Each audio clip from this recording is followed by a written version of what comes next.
gunfire. George is rushed for medical treatment. However, her condition remains unknown.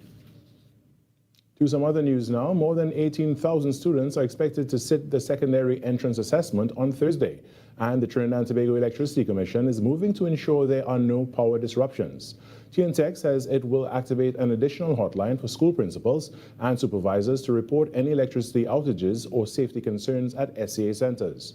The hotline goes live from 8 a.m. on Wednesday and runs until 3 p.m. on exam day. Officials can call 794-4823 or 794-7264 for immediate assistance. The Commission's regular trouble lines, 800 bulb and 800 TTEC, will also remain available around the clock. TNTech has also confirmed there will be no planned power interruptions on exam day and extended best wishes to students sitting the assessment. In Tobago now, Secretary of Education Orlando Kerr and other officials hosted a press conference at the division's headquarters on Monday to update the public about the island's preparedness for the national exam. Secretary Kerr informed the media that secondary entrance assessment scripts were received and preparations are underway for the smooth execution of the examination on Thursday in Tobago.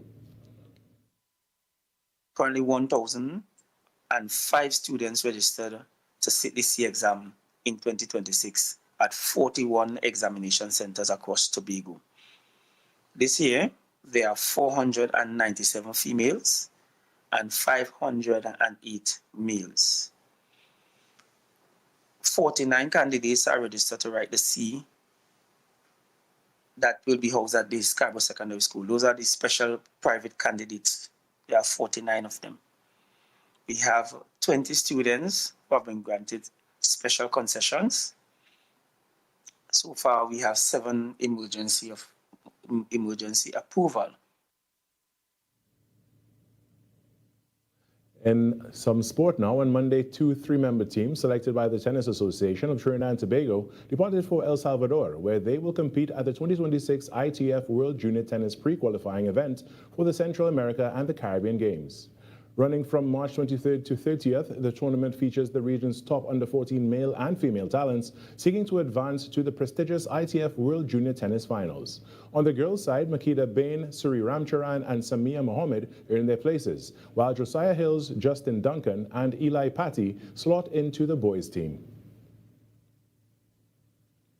Taking a look at the weather now, there'll be sunny and at times breezy conditions with a few showers during the afternoon. The odd shower may become moderate to heavy, especially over western areas. Seas are moderate with waves 1.5 to 2 meters.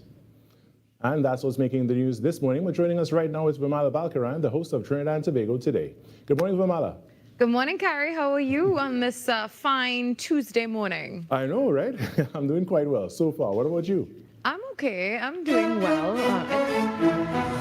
That was TTT News on Talk City 91.1 FM. Talk City 91.1. Thought-provoking conversations, bold perspectives, voices you trust.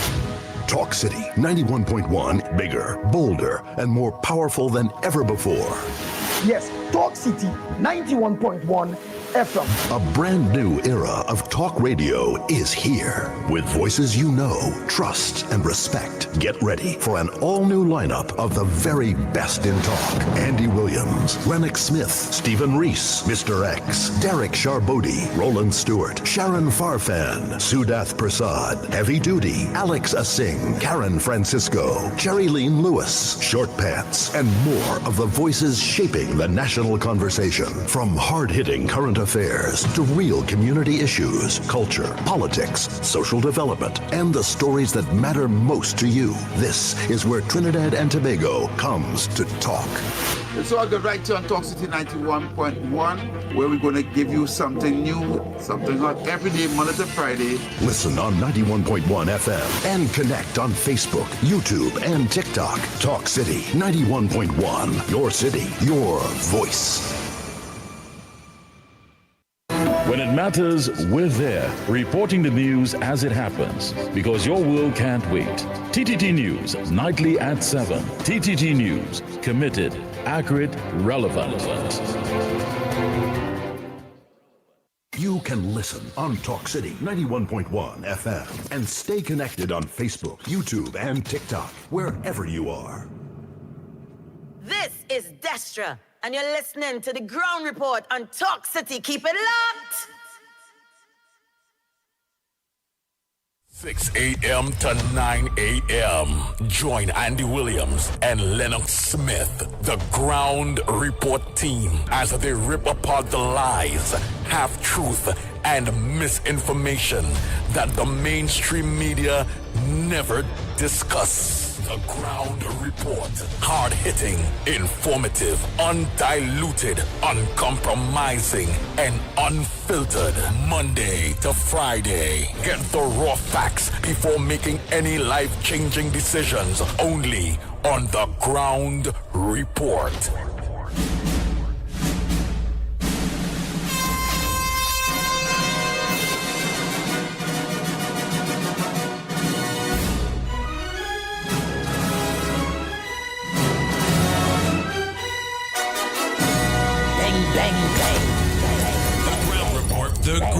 The ground report. The government of Trinidad and Tobago is not closing down Petrotrin. The ground report. The ground report. I would think that they've been very clear that all the employees of Petrotrin will exit the company. All. The Ground Report with Andy Williams and Lennox Smith.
Out of the ashes we rise.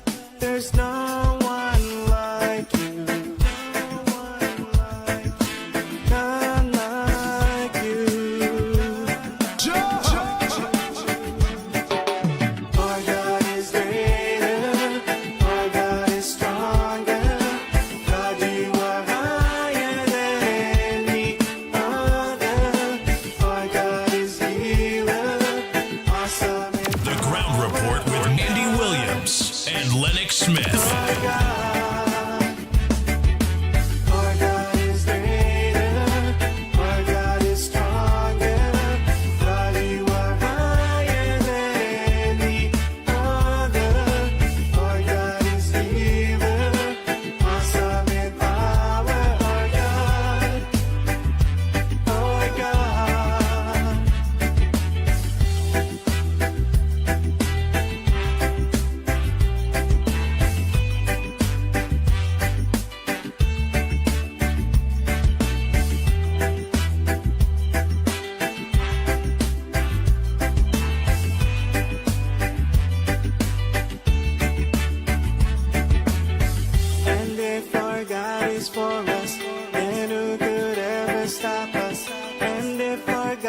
with us, then what can stand against? And if our God is for us, then who could ever stop us?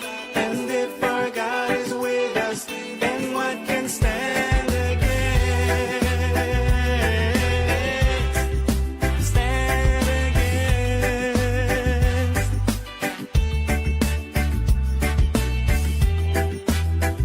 Oh boy, oh boy, oh boy, oh boy. Good morning, Trinidad and Tobago. Time check.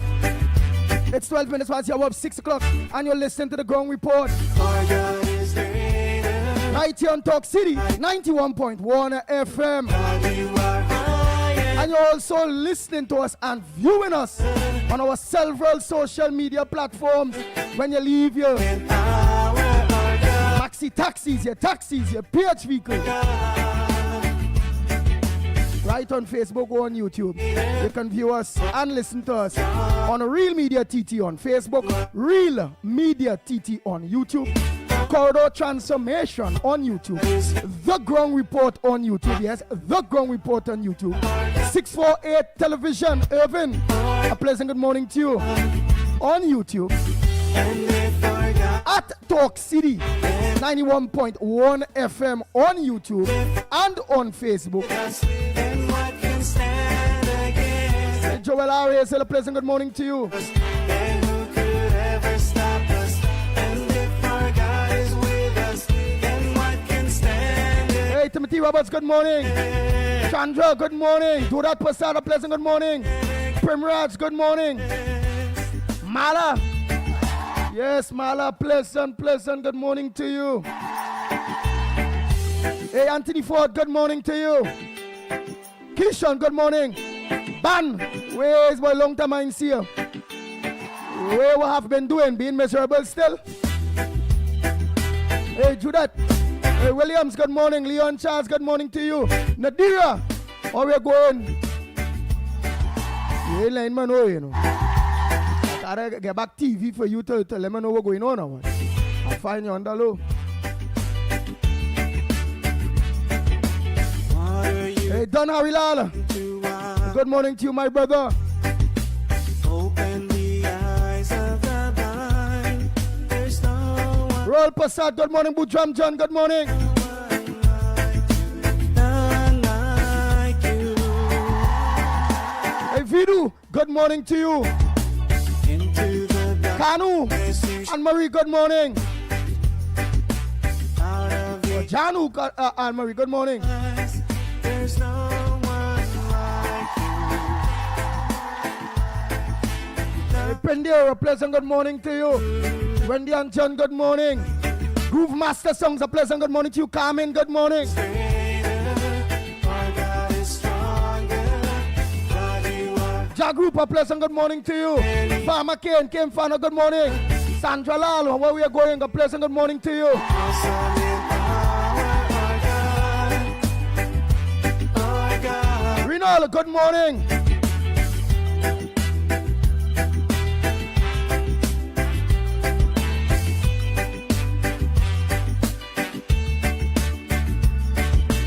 Into the darkness you shine. Hey, Jenny Bell, a pleasant good morning to you. Out of the ashes we rise. There's no one like Bina, good morning to you. Pamela Palu, good morning. you. Hey, Wendy and John, good morning to you. Is there I haven't tell you all about morning quite a while. Just starting the program, eh? Jason Jeffers, good morning. How are you going? any other? Our God is Rajpati, Ram Sarupa, pleasant good morning to you. Hey, Kenrick, how are you going? Kenrick Pasada, pleasant good morning to you. our God. Natasha, good morning. Our God is stronger. President Pasad, good morning. You are My dear friend, Anne-Marie Amin, a pleasant good morning to you. Just a pleasant good morning, Matilda Rhodes. Marilyn Sicharan, a pleasant good morning to you. Baby, my baby, a pleasant good morning. Teacher Balmain, good morning. Brian Wolf, boy, Well, I done, you know what's going on there, but wait the hell. Shh. Boy, Lord have mercy. Rudal, good morning to you. This thing not looking good, boy, Brian. Who could ever stop us? And if our God is with us, then what can Michael Figaro, good morning. Eleanor, how are you going? Good morning. Ross, good morning. never stop us? And if our God is with us, Ro, a pleasant good morning to you. Peter Samlal saying a pleasant good morning. Jillian John, good morning. Just School, good morning to you. Nigel Black, a pleasant good morning. Betty, good morning to you. our God is greater. Jamelia Khan, a pleasant good morning. God, you are higher than any. Anthony Haynes, good morning. Samantha, a pleasant good morning. You Brady Bunch, good morning. Dave Maraz, good morning. Michael Scotland, good morning to you. Hafrina Mohammed, a pleasant good morning to you. 007, how are you going? Ryan Ali John, good morning. Ann Moon Sami, a pleasant good morning to you. God, you are higher. Sheldon, good morning to you. Mina, good morning. Awesome in power, our God. Our God. And if Boy. God is for us, then who could ever stop us? And if our God Papa, Otolda, good morning. stand against, and if our God is for us, then who could ever stop us? And if our God is with us, then what can stand against? Stand against.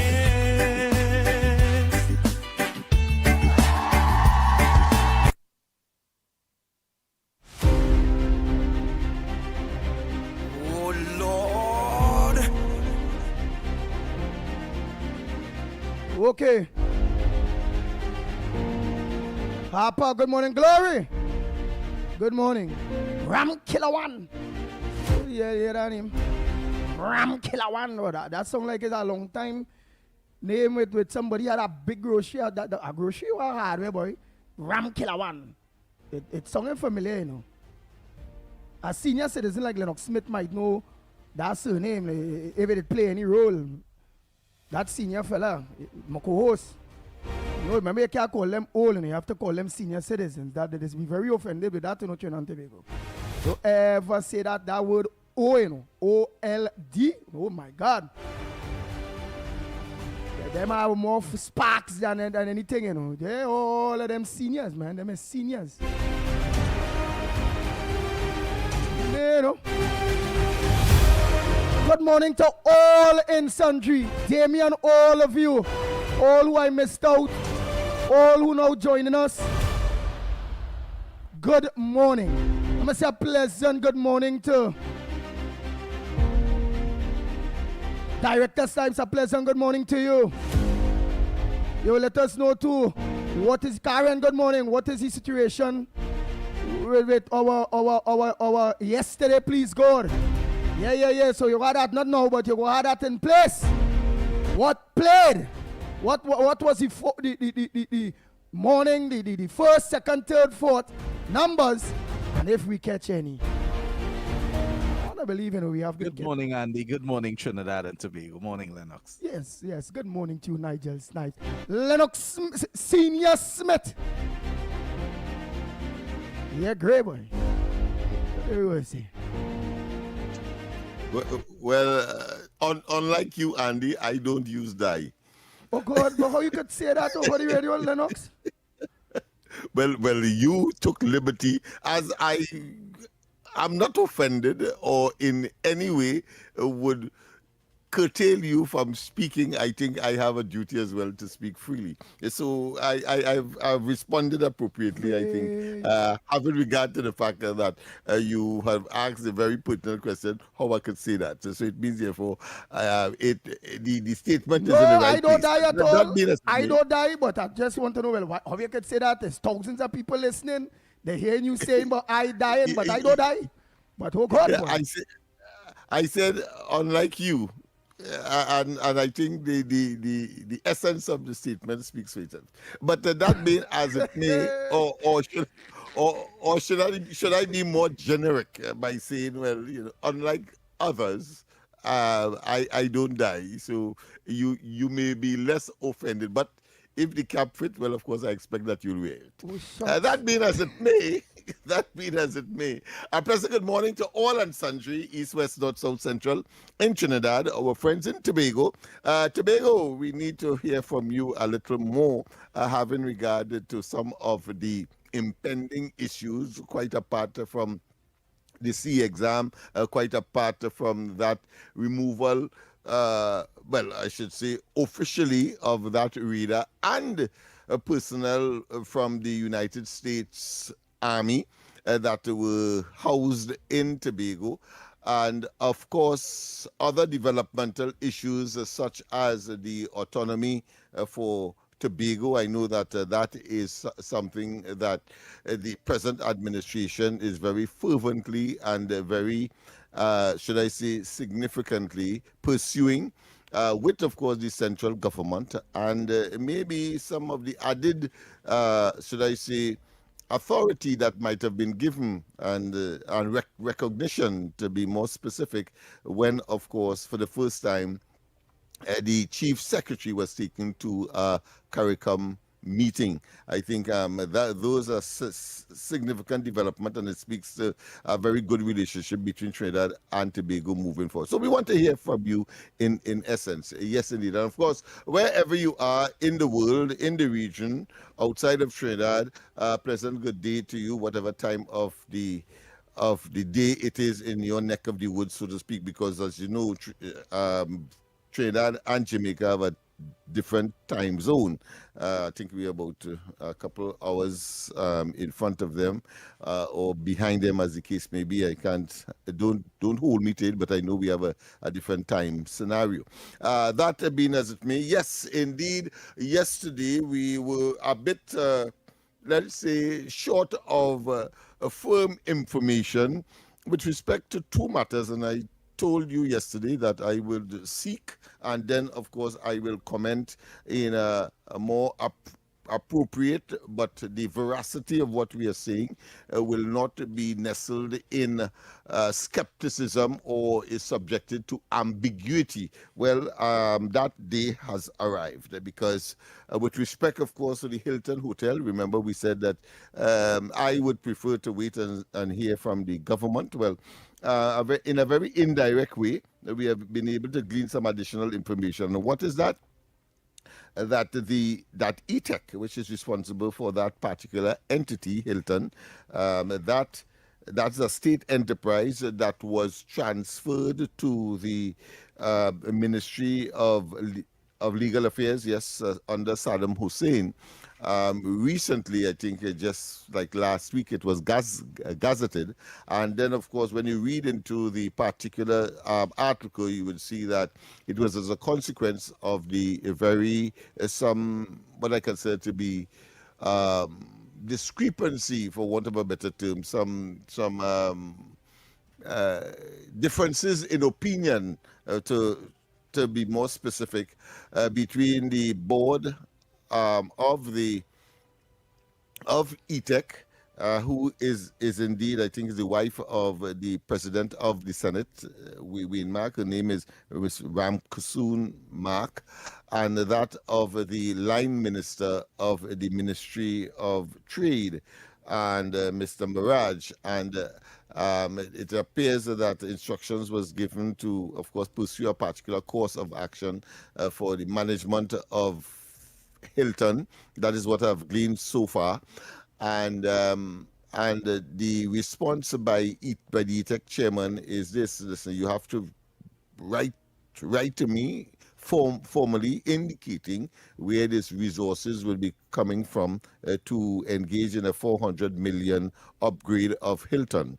Yes, that is what we have learned from that particular matter that was aired yesterday.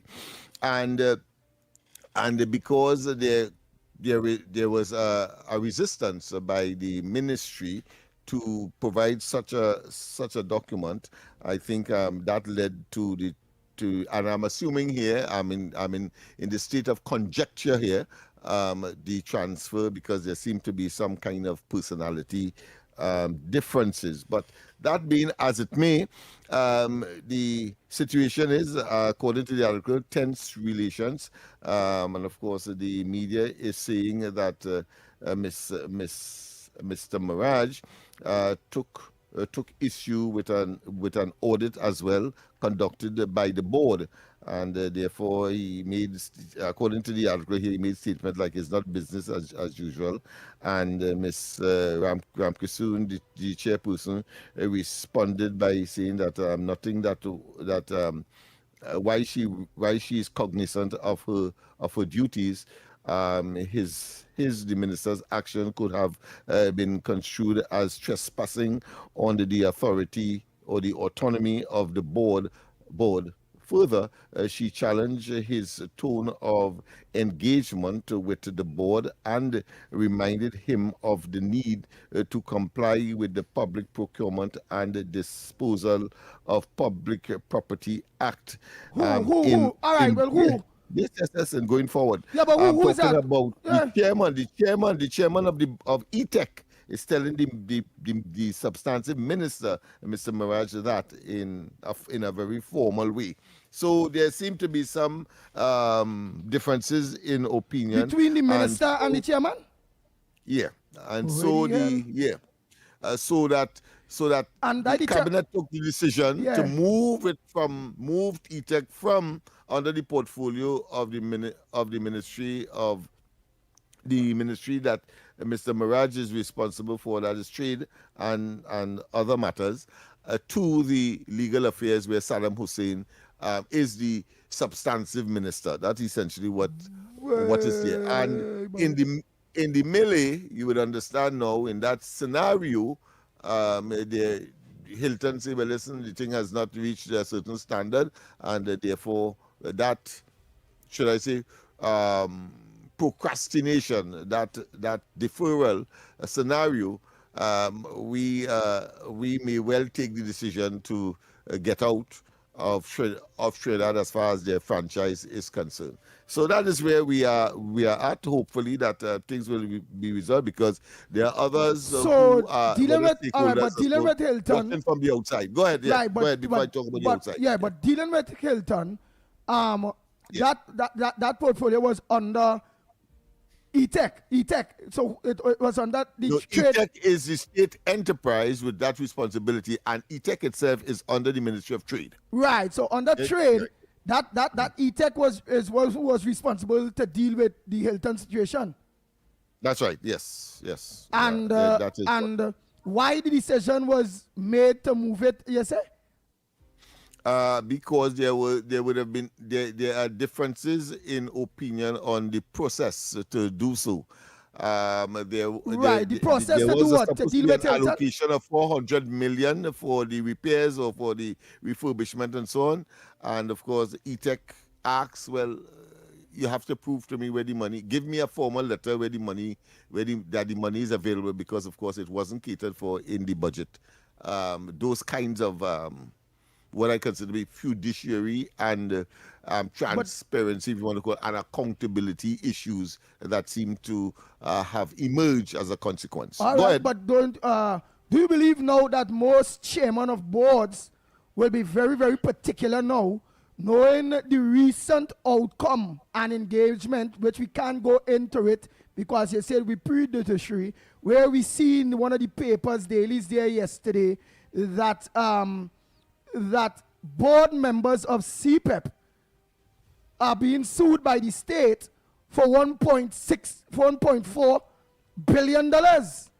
So will it now have a rippling effect where all chairmen now will want to cross their T's, dot their I's, because they see now whether a government minister, whether who or what, send whatever decision, if them only is to play, they're doing the wrong thing, that they will feel the full brunt of the law, while the people that might get them the green light, or not in writing, this thing starting to reek, to me, it's a good.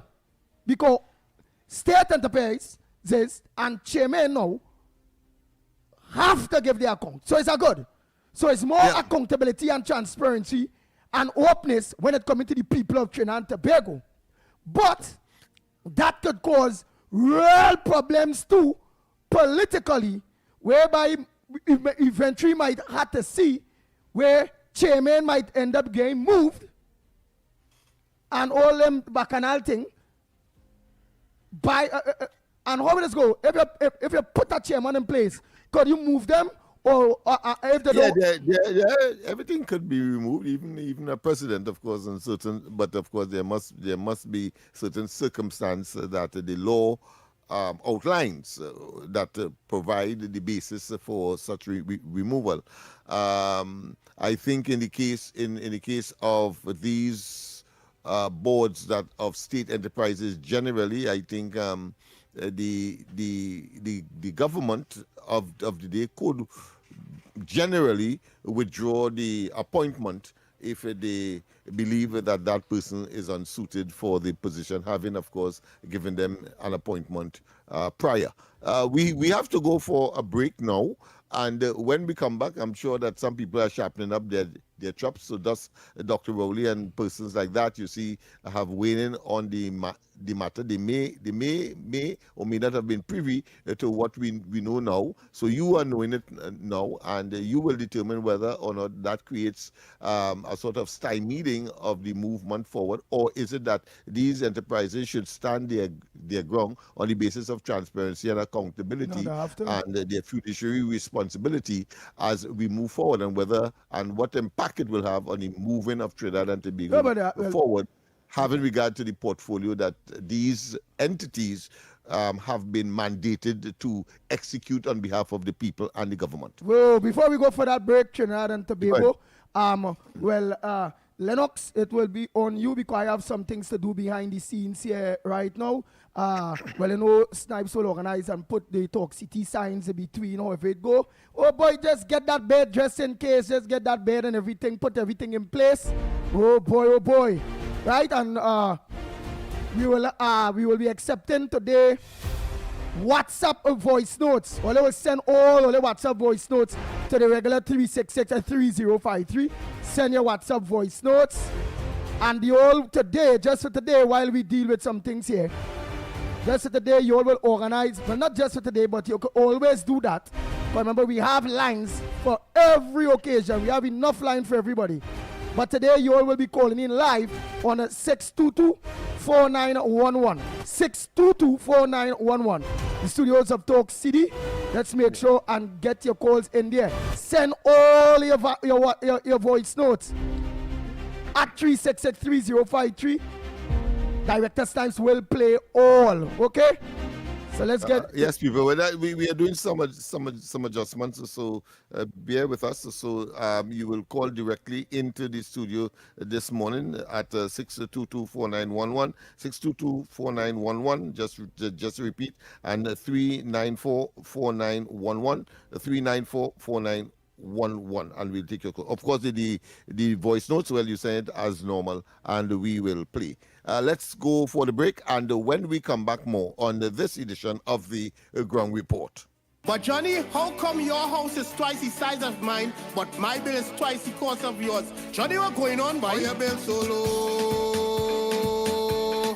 How your bill so low? I'm conserving energy. I switch your LED at the stun of the AC, and I'm saving real money. It's our responsibility for a brighter TNT. Cut the waste and you would see. Why everybody asking me? They asking how you been so low? How you been so low? TN Tech, powering the nation into the next generation. Your news, anytime, anywhere. TTT News brings you the facts that matter most. On air and online. More ways to stay informed. TTT News covers the stories that matter. Join us nightly at 7. TTT News. Committed, accurate, relevant.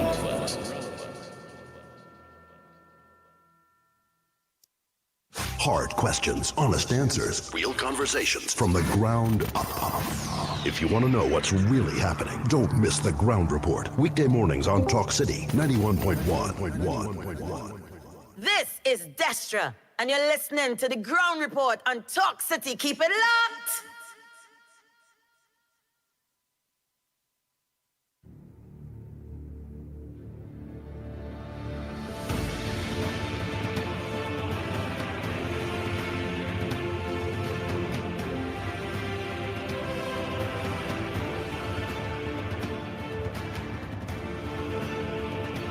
Yes, indeed. Of course, we are back. We have a time check. It's just about 7 minutes to the hour of 7 o'clock.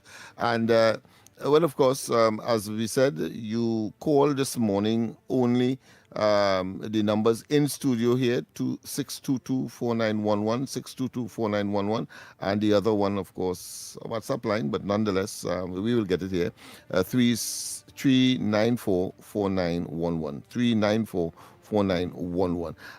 Andy will be, of course, in and out, so to speak, as he takes care of other business relating to the efficaciousness or the efficiency of this program, because we always do our best to make certain that we deliver as much as we can and to inform you as much as is possible, humanly and otherwise, in order to make the correct decision when the time comes in your daily lives, and of course where national matters are concerned, close to or just about elections, etc. Cop caught in SOE net. Yes, indeed.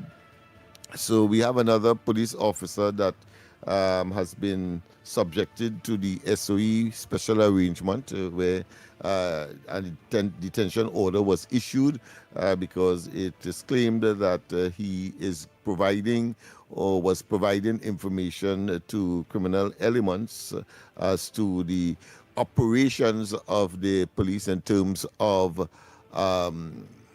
raids or potential raids and investigations and so on that could have caused persons to use their high power rifle and so on. Yeah, all that was mentioned in the article. I probably will read a portion of it for you. And that, of course, is something that the purpose of the SOE was designed to prevent. And so he is now in the subject of a preventive custody order under the SOE.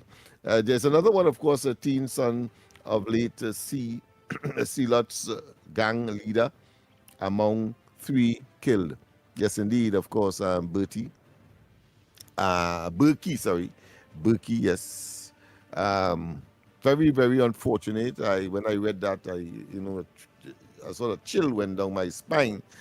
Young man, still at school, was out of the football team, maybe because of injury, trekked to his mother's place, who is not living in Sealot's. However, I think is in prison for being charged. Police haven't found a gun at the home, but he was there with the 2 other friends, and all 3 lost their lives in Penal. And I think that is something that we cannot celebrate at all. And it doesn't matter whether it was Berkey's son or not. It doesn't matter. It's a young. I think he's 19 years of age or something of that nature. Very young man. Very young. Yeah. So it's really, really harrowing. And three of them, young people who, not even the prime, I would say, of their lives. I mean, they simply don't know anything, and then to lose your life in that way. And being at school, I think one of them have some 9 subjects as well, but finding it very difficult to get work. And so friends will be friends, irregardless. But I mean, it's very, very unfortunate. I understand that the assailants were disguised as police officers as well. So that impersonation continues to commit crime. and we must be very, very careful. I mean, that's a loud message to the young people in particular, that you have to be very, very, very, very careful about the company that you keep and where you go. And it is, a time that you have to be very, very, very, very careful. One cannot overemphasize that. THA, of course, puts 24 million derelict sanctuary villas for sale. Well, this one too, yesterday, I was a bit confused, frankly, as to one, whether or not it was recent, that development. Well, of course, I now know of the chronology or the history of that particular matter. That is put up for sale, but it was bought at around $24 million by the previous administration in 2023. And it was never used. I think when some of my information would have led me, my investigation would have led me to article or some issue relating to that particular property that was purchased, and questions surrounding it. Something similar to the Chevron property, where the bolt arrangement was made, where the private owner, somebody connected to the PNM, own it. The THA bought it for several $7 million and then lease it back to the original owners in order for them to build on it, and then the THA, I think, is left with a bill over time of over $300 million. I mean, it's pretty awesome in terms of the schemes that they would concoct in order to provide their persons who they prefer, and rather in a acute state of nepotism and cronyism, frankly, and political patronage that the PNM would have been engaging over the years. Dr. Rory could say what he wants. The fact is that those are realities. And of course, the latest is in Trinidad, when the land, very prime land around the savannah, obliquely opposite Memorial Park, was vested in the private business of the contractor, a friend of Dr. Rowley. He claimed that he was a friend and a financer, talking about NH International.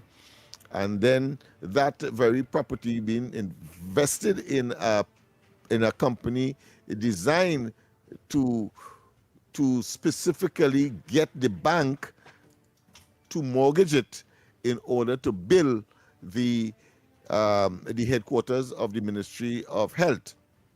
Yeah, and the state, you and I, must now pay the entire sum ultimately. So these things, I'm sure, will be attracting the attention of the current Attorney General. And as we have seen, CPEP is just the beginning, the nascent stage, the genesis, the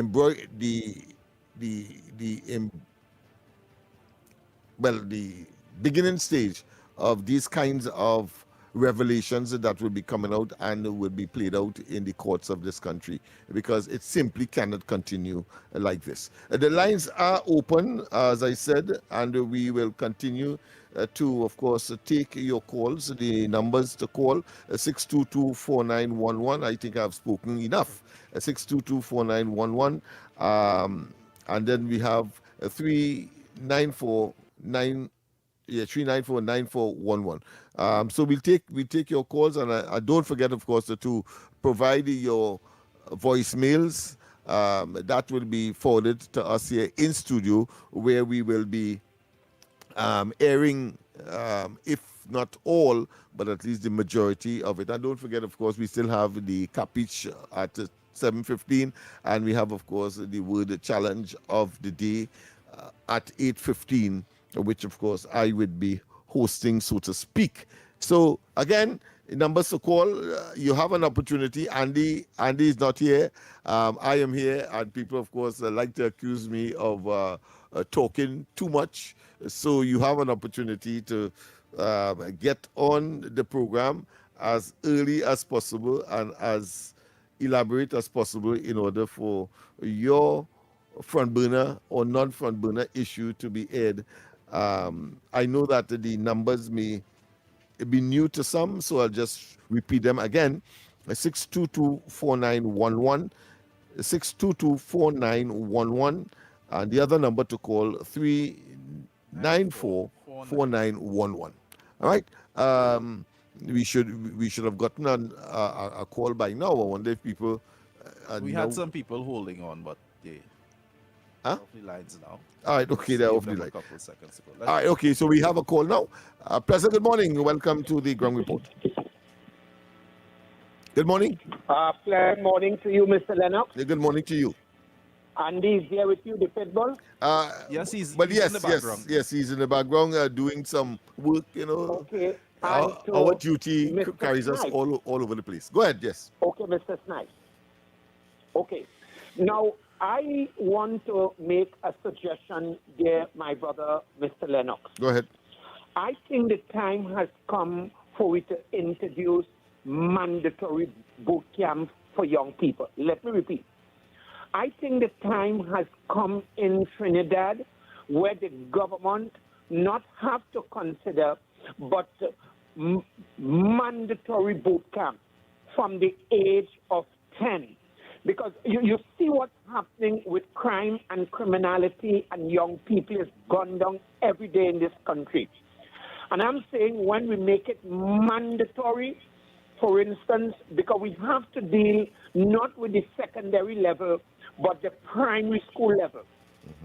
And from the time the teacher and the principal and staff pick up that child, because you remember at that fragile age, they would be able to pick up via the psychologist and whatever have you, that, okay, because you remember children tends to show certain attitude, certain behavioral pattern in school. Yeah, you start seeing it from the age of 7. Yeah. Sorry? You start seeing it from the age of 7. Thank you very much, Mr. Snipes. And you see where I'm going with this. Yeah. And I thank you for engaging me. And I'm saying, if we recognize from the age of 7, this is where I call on the Prime Minister, the Minister of Homeland Security, Roger Alexander. I know they have a lot of units. I think it's time. The time is right. Mandatory boot camp, and what you said, Mr. Snipes, from the age of 7. I think this year will deal with that errant homes, manhood, parenthood. I think this is the solution. Sometimes I'll say this before I take my leave. Sometimes we have to give that bitter pill, that bitter medicine, that Zepapic, in order to cure that cold. And I'm saying, to repeat myself, the time has come where the government have to hold the bull by its horn. Because you remember that horse would already bust the stable. And I'm saying the only thing left in Trinidad is mandatory boot camp, as what you said, Mr. Snipes, from 7. And I think this is the key. And I know the government personnel is listening. Perhaps the Honorable Prime Minister is listening too. And the ministers, yeah, and even Minister Wayne Sturge, together with Minister Roger Alexander, look with your technocrats, tweet it. It is time we bring a mandatory boot camp from the age of 7 based upon what Snipes said. Mr. Lennox, I would like to hear what is your take on this, because this is a good idea. It's a pertinent discussion, and I think there's where we need to go. Tabak it out. I ain't gonna lie, Lennox Smith. Mr. Tabakita have a good take. That is a good thing, that mandatory boot camp situation. Yeah. Andy, you there? Yeah, I said yes, he's online at this time. Go ahead, Andy. Yeah, what I'm saying is that is good. That thought is good, but the mandatory boot camps in order to pull it back together. But we would not get through with it being passed, because we will still need a special majority, because that is enforcing people rights now. So you will need the support of the opposition, the PNM, and we all know when it coming to criminality, when it coming to somehow trying to bring this country back on the right track, they're not supporting nothing good, nothing. Whether it be the ZUSO, whether it be what the dress, not supporting nothing. Based on helping bring back this country. I'm glad you would have got it. And I'm glad I didn't come up. Go ahead, And I'm glad you Mr. support Tabaki. it. Let me Yes. say this before I leave. Go ahead. I think the government have educated and technical people that they must be able now to bring laws to the parliament where you do not need a special majority. And in this case, where you talk in terms of boot camp, let them bring it in such of a way that they do not need the opposition support. But as I take my leave, Andy, I heard you tonight. Lennox, I want to hear your take on this mandatory boot camp. I think this is where we have to go. Tabak it out enough. I thank you. Yeah. All right. We have another call. Let's take as much call as we can. Of course, I will respond at the appropriate time. Good morning. No other call yet. Oh, no call yet. Yes, indeed. I think that should be one of the mechanisms that should be available to fight the scourge that we now possess. But I want to also remind that this has been bandied about sometime in the past, maybe about 10 years ago.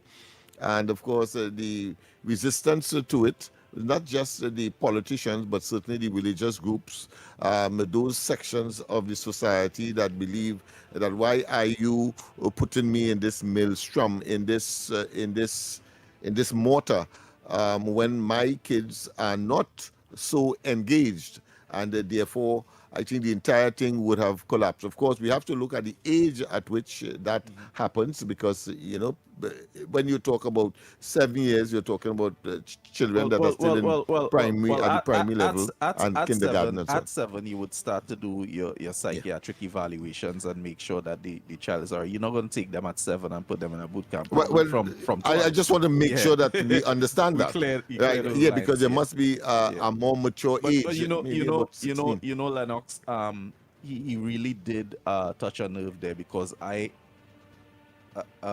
from a young man growing up, I said, why don't we have national service? When I saw what was taking place with young people, young men especially in this country, I remember at one point in Trinidad here, we had youth camp. We had youth camp that you would go to. But it wasn't mandatory. It wasn't mandatory, and I think it was voluntary. At some point, if you're not qualified and if you're not able to academically make the grade, because we have to educate our population, you know, whether it be academics or whether it be by trade, at some point someone has to say, no, we would not allow you to fall by the wayside. You either come and serve in the military, or you go and learn a trade, or you serve in the military and learn a trade. Something has to be done to save the But as Andy rightly said, the whole question of mandatory, and there are some constitutional parameters because that of our democracy, of course, must be so engaged. But I also want to look at the whole question of other areas. We go for the line. We go to the line. Good morning. Welcome to the Ground Report. Good morning. Lost that one? Yes. Because we have some other mechanisms that exist right now. In fact, most recently, we talk about parental responsibility laws, and whether or not parents should be vicariously responsible for their child's delinquent behavior. We have all of that. It is hoped that it would have been so stringent and impacting on the parents that they will now monitor where the child goes, who the child associates with, and all of that, whether in what I consider to be downtrodden or depressed communities, or put more specifically what the police describe as crime hotspots areas. But today you cannot talk crime hotspots in any generic way or any specific way, simply because you never could tell. It appears that it is a ubiquitous scenario. All schools, whether it be prestige or otherwise, are reeling from delinquency and indiscipline and violence, etc. All without exception. Of course, there are those who could hide it better than others for reputational reasons. But we know that exists because the society, as the Prime Minister rightly said, has evolved into a very, what I consider to be hostile one in terms of the violence and the response, or should I say the use of violence to settle disputes and matters. And of course, the manifestation or the greatest or the apex of that really is gang warfare and the borderline issues that are really dedicated, or should I say circumscribed within these so-called crime hotspots and in the poorer communities of the country. But the fact of the matter is that it is a reality, and it is affecting the economic survivability, the economic expansion, the opportunity for generating employment opportunities.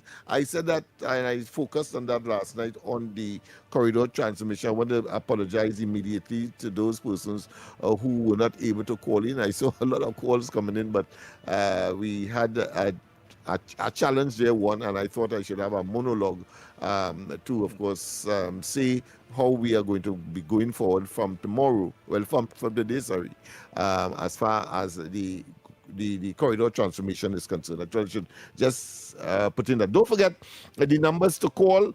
We are in studio. You will not be able to get the other numbers where Andy is in charge or in control of. So I wanted to share with you again the numbers to call: 622-4911, 622-4911, right here on Talk City. We have a call there. All right, and then we have as well 394-4911, 394-4911. Yes, so these are some of the 394-4911. I would allow you to make WhatsApp calls there as well. What's great. So you can put in your voicemail in that as well. You can. Okay, yeah. right, beautiful. All right. So let's look at some of the other issues. Home of murdered businessman's son riddled with bullets. Well, we did discuss that yesterday, but it's all in line with the theme of the violence and associated with the young people in particular, and how do we address this matter. And I think the first topic that came up with respect to ETEC and Hilton, and we saw, of course, behind the scenes where decision makers, persons on board, the chairman of ETEC is saying categorically, listen, you're not going to have me engage in a particular activity that will impugn my integrity, having regard, of course, to what has happened with the previous CPEP board and the fact that they are now facing, of course, a civil action pursued by the state. So all of those are part of the mix. Let's go as well, of course, the U.S. soldiers depart Tobago. That is another issue that you probably can look at and want to investigate. We Grandy residents uneasy after Guerra's murder. Well, that is in connection with the son. And that saga continues, huh? Yeah. As a matter at one time I thought the three killings was as a consequence of that, but I realized it's two separate and distinct matters. One in Penal and connected, by extension to Sealots, and then you have, of course, one in Grandy, and then you have this additional shooting of the sons. So we're heading up to the news? Yes, we head up to the news, yes. Let's go for the news, of course, the 7 o'clock news, TDT News, and when we come back, more live and direct from the studios of Talk City 91.1. Update. I'm Carrie Roberts. Making the news at this time. Cultural shifts are needed towards skills training. Minister of Tertiary Education and Skills Training, Professor Prakash Prasad, said this is especially important for the advancement of education in the region. Professor Prasad was delivering the keynote address as CARICOM advances the development of a framework for micro-credentials under the Caribbean Region Registry Roadmap. As a cultural thing, we need to look at this in the Caribbean, that, hierarchy is still very important. All jobs are important. All jobs are important. And therefore, we should have that cultural change. So part of making micro-credential important and acceptable, and especially with regard to skills trading, we need to know and put this education out there that it is important, just as important. Micro-credentials are short, focused, and often digital certifications that validate proficiency in a specific skill or competency. The proposed framework aims to create a cohesive, inclusive, and transformational response to learning at the tertiary level. Professor Prasad noted that the cultural mental shift towards skills training is essential if Caribbean education systems are to remain relevant and future-ready. See, for too long, we have this idea that young people, they have to give up their lives to go to university for 3 and 4 years, study day and night to get a degree. So in effect, you reduce your living. Micro-credentials allows you to live with your family, have, in other words, in a broad way, education and living balance, life balance, and education balance. This is what we need. The Commonwealth of Learning, in partnership with CARICOM and hosted by the Ministry of Tertiary Education and Skills Training in Trinidad and Tobago, will host discussions over the next 2 days to finalize the framework. In other news, the government of Trinidad and Tobago is reaffirming that the nation remains open for business. This comes as the Trinidad and Tobago Manufacturers Association hosted an inward trade mission on Monday, welcoming delegates from Martinique, Guadeloupe, and French Guiana. The TTMA's Doing Business in TNT seminar is focused on deepening economic and cultural connections between Trinidad and Tobago and the French Caribbean. Acting Director of Trade Facilitation at the Ministry of Trade, Investment and Tourism, Neville Alexander, emphasized that building strong and dependable trade partnerships is critical to the country's ongoing development and economic diversification.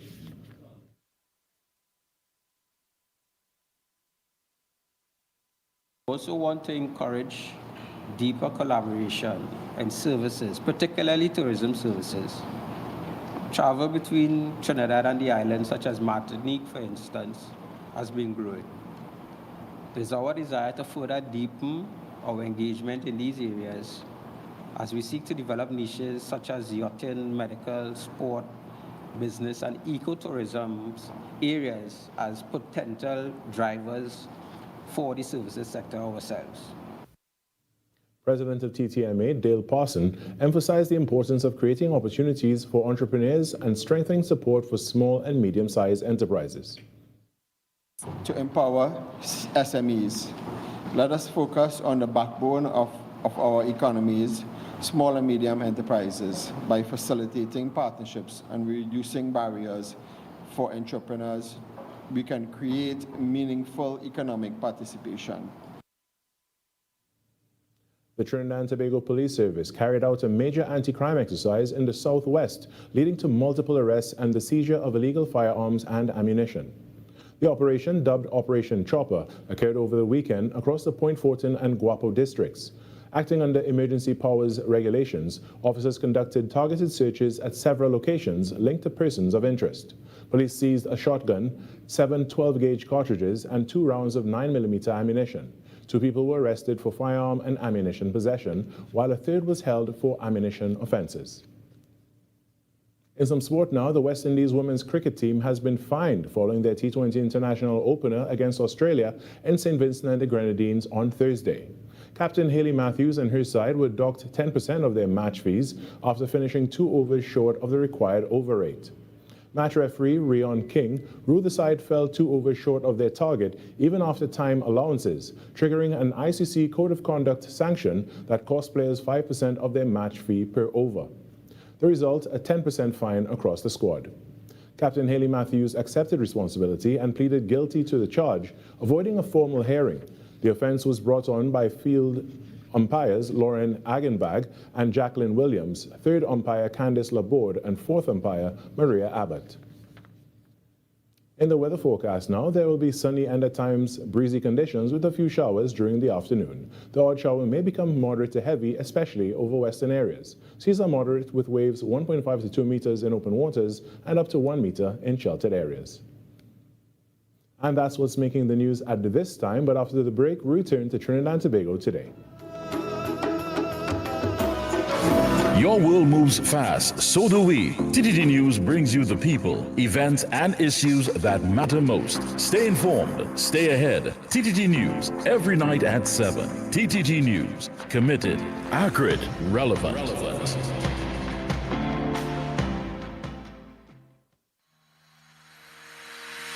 Every morning begins with a story, the headlines you need, the voices you trust, the conversations shaping our nation. Welcome to Trinidad and Tobago Today, where your day starts informed and inspired. News that matters to you, conversations that spark new ideas, stories that move Trinidad and Tobago forward. Tune in weekdays, Monday to Friday at 6 a.m. or join the conversation on any smart device at TNT Today Show. Trinidad and Tobago Today. Start here, exclusively on TTT. From the road to the radio. Talk City 91.1. This is Destra, and you're listening to the Ground Report on Talk City. Keep it locked.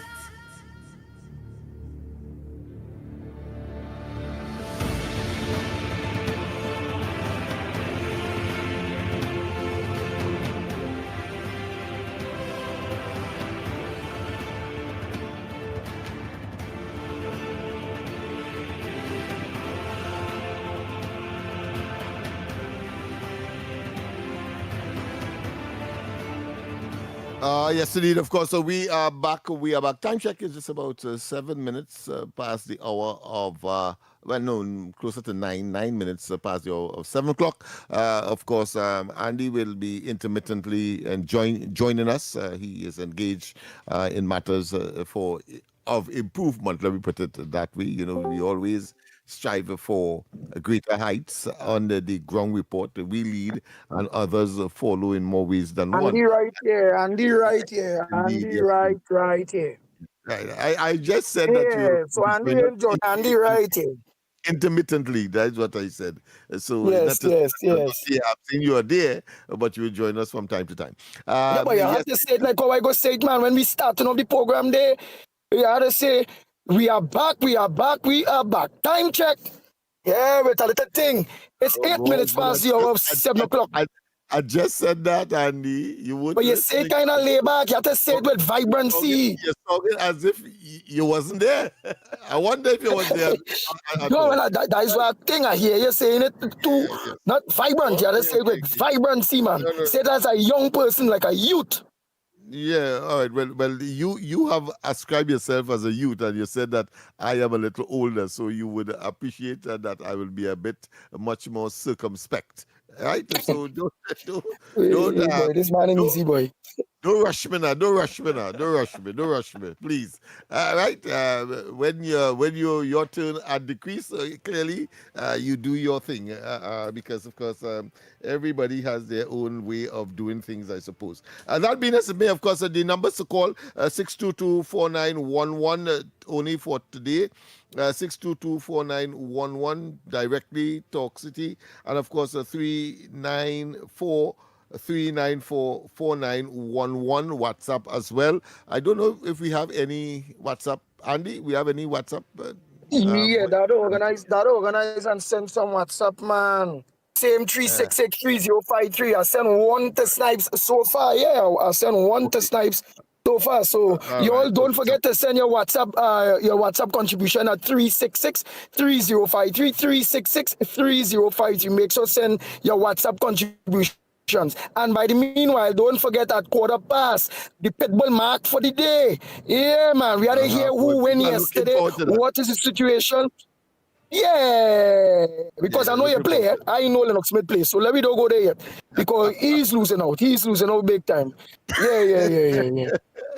This man presumptuous, but I suppose that's the pitbull. So you expect that kind of rugged approach to any matter at all, because he wants me to say, we are back, and the time check is now 9 minutes past your 7 o'clock. That's what he wants me to say.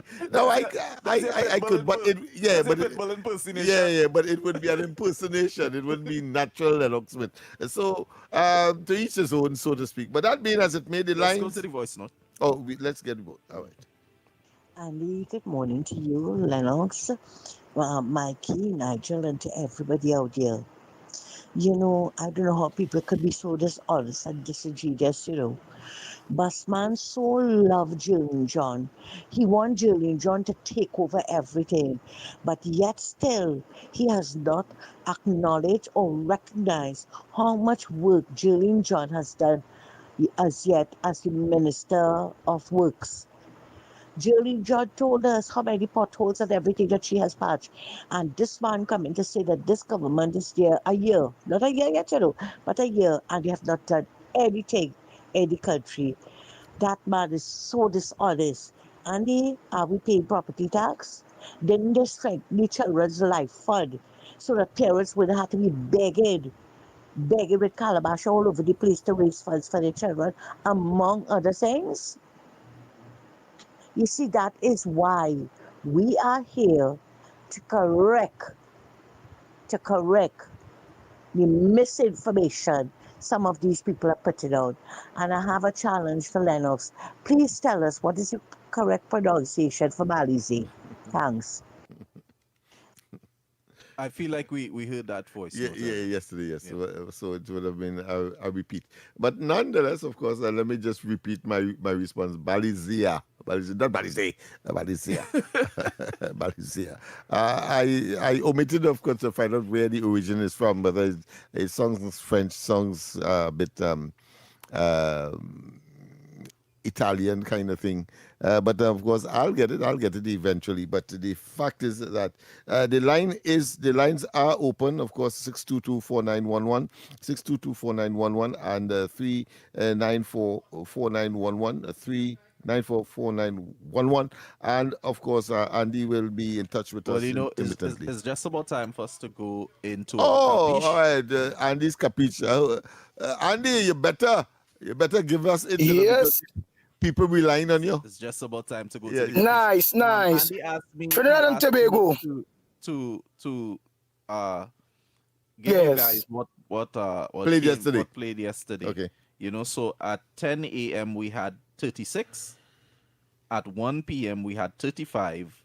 At 4 p.m. we had the number 7, and at 7 p.m. Which is the final draw for the day, we had the number 21. Going back to the marks that we got yesterday inside the capiche, we had number 1 Centipede, number 18 Waterboat, 12 King, 13 Crapo, and Andy's capiche was number 14. And that came, you're saying? Or what came? No, we did. None of the numbers came yesterday. Okay. All right. The winning numbers were 36 at 10 a.m., at 1 p.m. 35, at 4 p.m. 7, and at 7 p.m. number 21. All right, people, this feature, of course, is brought courtesy NLCB. So it's time for you to call in or and give us your. We're taking 4 calls. Yes. Give us Only make sure and do that, man. Here we're going. I feel today go be because I can understand it. Where's jealousy? Somebody realize that we have been predicting all the marks and them. So I just throw out what I think will be my capiche mark today, you know. Like we winning all the marks. And somebody have a kind of eye. So today we tying ourselves with blue. You know, when you have a garden, you put a blue bottle, blue this, blue that. Only make sure you put something blue on all here. Make sure. Because somebody jealous of your all winnings and the capiche right here on the ground report. So they tried to stop me yesterday, but today they ain't holding me back. So let them remind me, don't let them tell me, what is that? Jealousy. One number is that, or they got to tell me in the different numbers that makes up jealousy. That over or something like the walking over to stop me from. Let's get the interpretation. We lost that one. But of course, call in and give us your number for the day that we will announce. Good morning. why just, I hope it's not a technical problem on this side. But yes, so your duty now is to, of course, we'll take about four numbers, four persons. Call in, give us your number, of course, and Andy will give his capiche, so to speak. This is the capiche moment, courtesy, of course, NLCB. Yes, the first time you have, of course, a company that is urging you to get their money. Good morning. Hi, good morning. Good morning, gentlemen. Good morning. I get an echo. Yeah, you hearing me? Yes, loud and clear. Loud and clear. What's your Okay, yeah. What's your number for the day? All right. Is the number? Yes. Okay, but I just said maybe I'll call back then. All right. Okay. He doesn't feel lucky today. Good morning. What's your number for today? Lost that one. Yes. This segment is for those persons who feel that for one reason or another They have the capiche. you have the number for today. You Yes, maybe walk out in the yard this morning and you saw a centipede, or Yeah. you Yeah, was cleaning the garden, you saw a little snake. I remember a fella in Laverton, he threw some crapo in somebody's yard and to make them feel look he's a Obia man. And they gave him that kudos. So he told me, well, this is a fact. He told me that he used to sleep in a coffin and so on to materialize that kind of, or to project that kind of Energy. image. Yeah, the Hello, image. welcome. Good morning. Hello, morning. The mark for today is 29. 29. Okay, so thank you very much for that one. Yes, that's one. We want to get three more, and Andy will give his. So we conclude this segment, courtesy NLCB. I was making a point that here it is, you have a company that, of course, is sponsoring something that encouraging you to take money from them. I love it. I love it. I suppose that's why Andy loved the capiche so much, because it's about a company that is encouraging you to, of course, take money from them. So let's get three others, and then we will move on to your front burner issue and whatever you have to share with us today on the ground report. Andy, as I said, will be with us intermittently for the entire program, but certainly he will be in for the capiche. We have a caller. Good morning. Morning? No call yet. No call yet. All right, yes. So, like, Ole win enough or what? Well, if Ole win enough, I ain't win enough yet, so because I ain't say what. Oh, okay. So that's a call? WhatsApp call? All right. Good morning. Good morning. Yes, just stay away, just move away from your device so it doesn't echo. Right. Yeah. Or I must reverberate. say I'm a beautiful 77-year-old, and I am looking at Queen today, 24. 24. Beautiful. That's you. beautiful. Have a blessed day. Same to you. I won 21 yesterday for $5. Ah, wonderful. I don't know how much money I'm supposed to collect. Oh yeah, because you're like me, you're totally ignorant of what the process is. Tell me if I'm supposed to get 2,000. I hear you. We have to, maybe when one of the callers call in who are the regulars in terms of being familiar with that. They would be able to assist you. Yeah, to assist. But I personally can't. I have not been focused on that at all. Thank you. But thanks very much for your what? What's Queen 24. 24, right? Queen. All right, so we got Queen and we got one before. What was the one before? The one before was 29. 29. And what was that? What does that symbolize? It's 29 horse. Let me check for you. And tell us what it symbolizes as well, because Andy want to know what is jealousy in in the playway stacks, so to speak. I am totally out of it in terms of that. So those of you who are more aware than Yeah, me. so Trinidad and Tobago, come on. Check your check the voice notes there. I think 2 people send their marks via voice notes and all right. those various things. And only don't forget, I want to know what is jealousy. We was winning all We the have it. time. We have it. We have somebody on. Go ahead, caller. Good morning, Andy. Good morning, Director Snelson Lennox. Good morning. Lennox, I Hey. want advice on Capital to play a mark. Because I heard I win that mark yesterday because they played 56 and they played 21. Oh my goodness. All right. What You is know, yours this morning? They played 56 and 21. You know what score that? Where's that? I can't say it any airways. Okay, I hear you. But just give us the number if it is a number. Advice. Yeah, all right. What number you choosing today? He's gone. He's gone. He's gone. He's looking for numbers today. He's looking for numbers. He's looking for numbers today. All right. He's not sure. Remember when you call in this segment, you give a number, and of course you very briefly why so that people will have an appreciation. We have space for 2 more numbers. Space for 2 more? Well, 2 more numbers. Yeah. Beautiful. So just 2 more before we ask Andy to give his capiche, and then we will move on.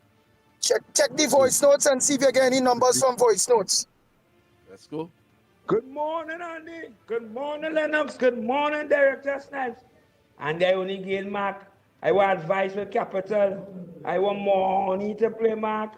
I can't give me nation no mark and we can't play no mark. I want advice with Capital. Well, I suppose, gentlemen, I suppose. Yeah, my mark for today, boy. Okay, we have one. Is 30, boy. 30? Yeah, 30. Okay. I'll go with 30 today. Okay. Like, morning, Gong Reporters. Morning, Andy, and morning, Lennox. Thank you very much. 30, I'll go with What I 30, mean, boy. what that symbolize? Yeah? House cat. All right. It says house cat. All right. And anybody out there who could satisfy Andy's request, he wants to know what jealousy is in terms of the playway. You can give them numbers again. Yes, indeed, of course. The numbers to call in, don't forget, only this morning, 622-4911, 622-4911, Talk City, right here, you'll get us direct. And, of course, the other number, WhatsApp, 394-4911, 394-4911. And you can still, of course, send something to Andy by way of WhatsApp, which is the 366-3053, which you are much more familiar with, those of you who are the regulars. So 366-3053 if you want to send a WhatsApp note, and we will play it here for you on Talk City 91.1. Yes, indeed, of course, we need one more. Final. Yes, what's the number? My number, boy, Lennox morning, Andy, is 32. Morning. What's that? 32. Money. Oh, 32. Money. All right. Money. And you know why I'm calling money? I see Brian Manning's wife making a lot of money from NGC, $125 US per hour. Right. And a fella from Tobago named Jack, a PNM man, was making $70,000 a month. They're trying to fight down Duke with the little consensus, so the Mark boss totally jump out. Brian Manning wife getting US foreign exchange, $125 an hour. She made $1.7 million on taxpayers' head. Joel Jack make $1 million on taxpayer head. CNM, that is how the fleecing and abusing taxpayers' money. Yeah. What is it dark, as the old people would say, would come to light eventually, because it simply cannot. You cannot hide that. Good morning. All right, so the final here. We have a final here is Andy to give his. So we have 4 now. We have 4. All right, good. So we have 4 numbers, and Andy, your capiche before we move on. Yeah. I find everywhere you look is dead, shoot, dead, shoot. Bodies dropping. So I feel they said dead man this before. I think they said dead man is 4. So I feel I go look at dead man today. All right. 4. And in fact, by sheer accident, I think that is what we were talking, whether directly or indirectly, because we had this, of course, situation in Grandy. We had the situation in Penal with three young people losing their lives. And the other one that I would want to address, apart from the scare of the people in Grandy, we also have the situation where this budding or this potential cricketer, her funeral was executed only, I think, yesterday or the day before. Tragic death, and a female female cricketer who lost her life as well. So maybe you may just be correct when the balls are rolled and the pronouncements would have been made. Yes, indeed. So we have come to the end of this segment. Miss Woodbrook, I observed that voice. You can call back now and give your contribution. Having called earlier, not recognizing that the segment of Andy's Capich was in session. So you can call back. Well, all right. So today, Trinidad and Tobago, we will be very, very lucky today. Yesterday, unfortunately, with Andy's Capich or with the playway, somebody give you a blue eye. So today, make sure they wrap something blue on all. Put something blue on all before you play, or walk with a garlic in your pocket. All you hear that? Because we have to break that zombie that stop that one time we ain't win something. So let's make sure to do that. So what we're going to do by the meanwhile, before we come back into the current affairs, get them it, and then let me go for the break and come back, and then we go take some calls. All right, so the marks for today inside our capiche. Number 29, Opiaman. That's number 29, Opiaman. 24, Queen. Number 24, Queen. Number 30, House Cat. Number 30, House Cat. And number 32, Shrimp. And of course, the capiche for today, given by Andy, is 4, Dead Man. Dead Man. Wow. Let's go for the break. And when we come back, more on this edition of the Ground Report.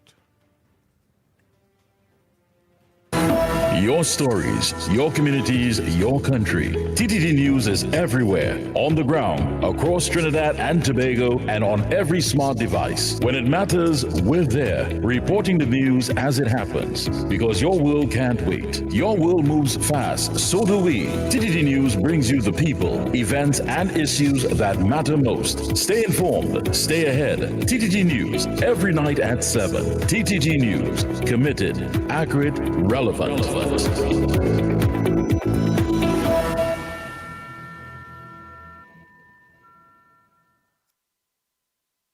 Any views or opinions expressed on the Ground Report are solely those of the hosts and callers and do not represent the views, policies, or official position of Talk City 91.1, its management, or affiliates. This is Destra. And right now you're listening to Talk City 91.1. Keep it locked. Hard questions, honest answers, real conversations from the ground up. If you want to know what's really happening, don't miss the Ground Report. Weekday mornings on Talk City 91.1.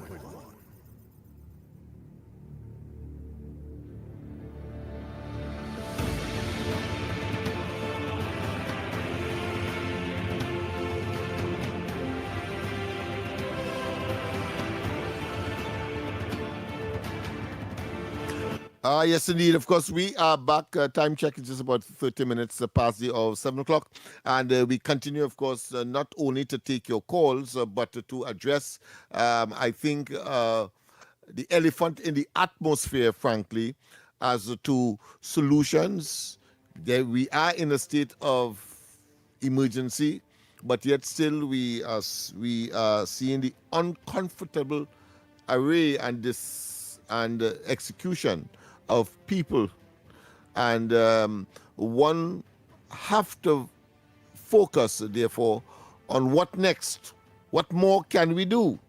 And I think this morning's discussion seemed to identify and is looking for solutions in that direction, in addition to that which would have been given by. So what we know for sure, as I said last night, that this thing is not a police solution on a sustainable basis mission. It has to be a all of society, not a all of government, a all of society, of which government plays a part. But the sustainable addressing of this problem lies with the people within the society, and in particular within those communities that are most affected, whether as perpetrators or whether as victims. I have a question for you. Go ahead. Yeah, but what I'm watching too before my director Snipes asks that question is that at this point in time, while it have a state of emergency, at this point in time, it's like the wild west, and having a state of emergency, knowing that it's the wild west at this point in time, because you see from a businessman to the son home getting attacked, then now you see in way one of the supervisors and all get gunned down yesterday, and then you see the soldier get killed, and then they just keep going, it just keep going and going. What do you believe the state should try to do now, or would the ZUSO bill back then would have been able to help that, or not necessary? Because we're talking about curving it to the extent where people could we trying to curve it to the extent to deter where whoever decide they're so emboldened within the SOE that they could organize still and be so brave in the SOE. So is it that they just don't care? Is it that the state really failed when it comes into crime, and that anybody could die in Trinidad and Tobago? Have we reached that stage where anybody could die anytime and nobody would not be catched? And even if they got a politician, that nobody would not be catched or however it go, because it really and truly very worrying at this point in time. So I just throw out that aspect of this whole set of dead that going on in the country at this point in time. You have Director Snipes, you could go ahead. I was about to ask Lennox or anyone that is locked on right now, is it possible for the government to put certain bills on the back seat and bring forward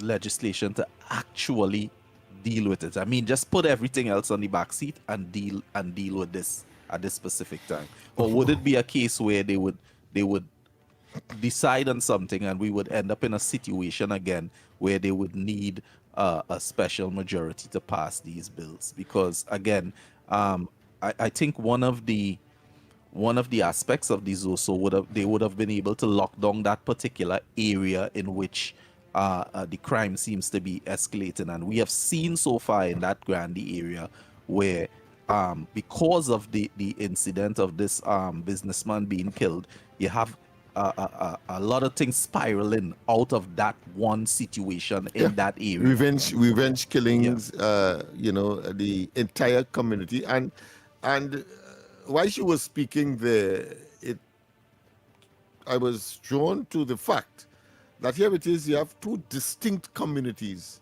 but are traumatized. Penal on the one hand, with those 3 young people being killed, and then Sangre Grande, miles apart.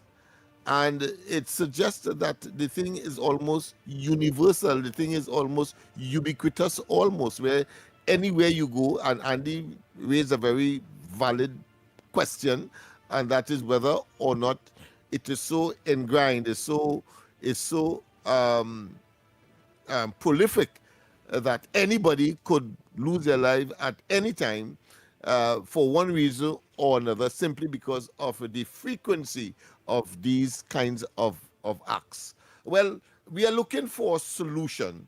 And of course, you mentioned the ZOSO. I am of the firm view, and I extrapolated and elaborated last night on the corridor that I am satisfied that the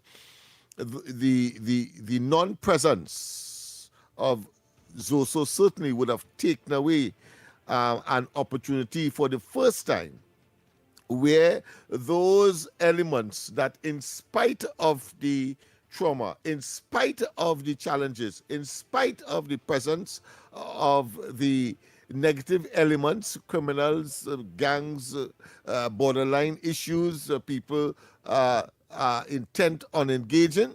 In spite of all of that, there are people there who are prepared to risk life and limb. And I put myself in that category as well, because I could have been the victim in the first murder for 2026, right at the corner of George and Duke Street, because if the weapon that done something as I might have been not targeted, but let's take this find call. myself not here. But let's go to the lines.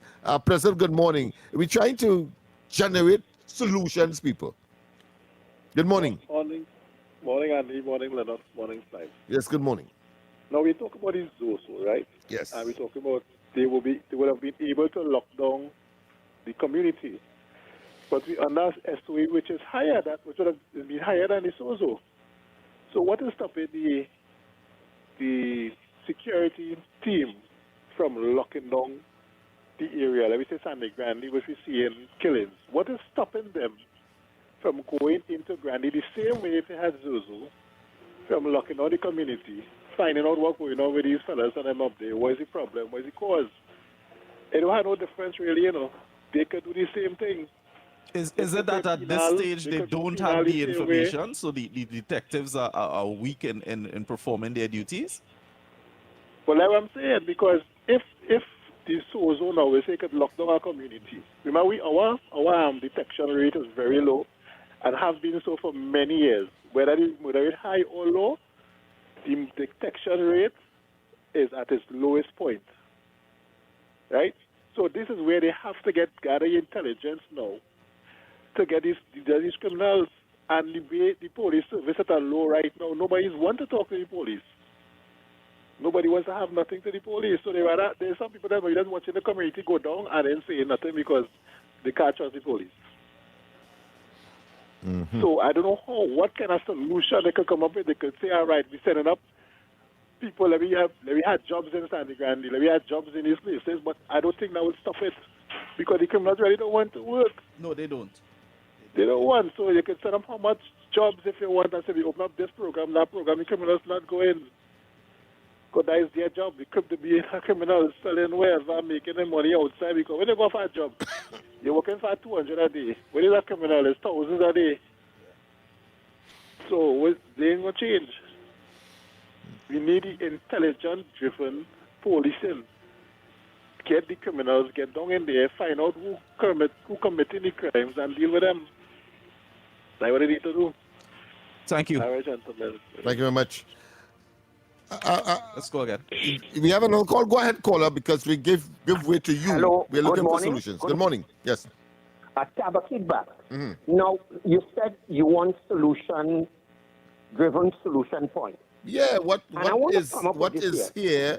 What is existential appear not to be effective as we would like. Right. So let me come up with this solution. I think in selecting a commissioner of police, and this is my opinion here, we give you a 3-month probation. And if within that 3 months, 6 months, you did not perform, we're going to remove you. You see, I'll tell you why. If we're dealing with crime and criminality, and the police is in charge of that, and the head of it cannot deliver, I am saying here what? Brother, we give you 3 months. And within that 3 months, you must prove yourself. And if 6 months, we did not see it then, we go to the parliament and move you. So what will now happen? Now, I'm not throwing blame squarely there. But what we will be doing, we'll be setting a precedent to tell you, as you get on the job, I don't want to hear about no honeymoon. I don't want to hear about no year, because you have been a police already. What we would have done, we would have given you a higher position, the highest in the police service. And if you cannot perform within 6 months, hear what is happening. We're going to buy out your leave. So what will now happen, the commissioners who come in behind, they will know, look, it's a no-nonsense approach. You got to come with your plan. In other words, let's use this term, Lennox used it this morning.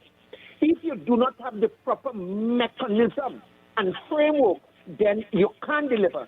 So I am saying the time has come. to the government at the Police Service Commission. That time has come. No more year and 2 years. Brother, hear me.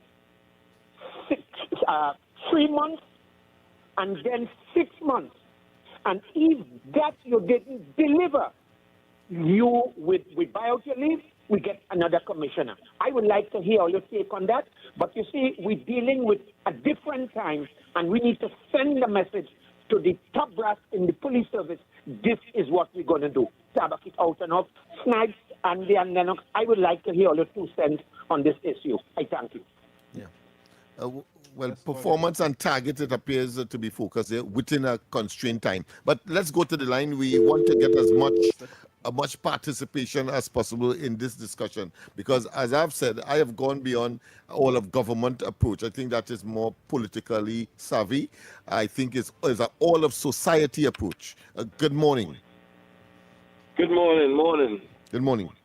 Yeah, first time caller. Go ahead, caller. Thank you very much for calling. Where are you calling from? I'm calling from over. Go ahead, move on. Uh-huh. Right. So I am part of the protected services. Right? And we speak about we want to change and stop crime in the country. But really and truly, we're not looking at things holistically.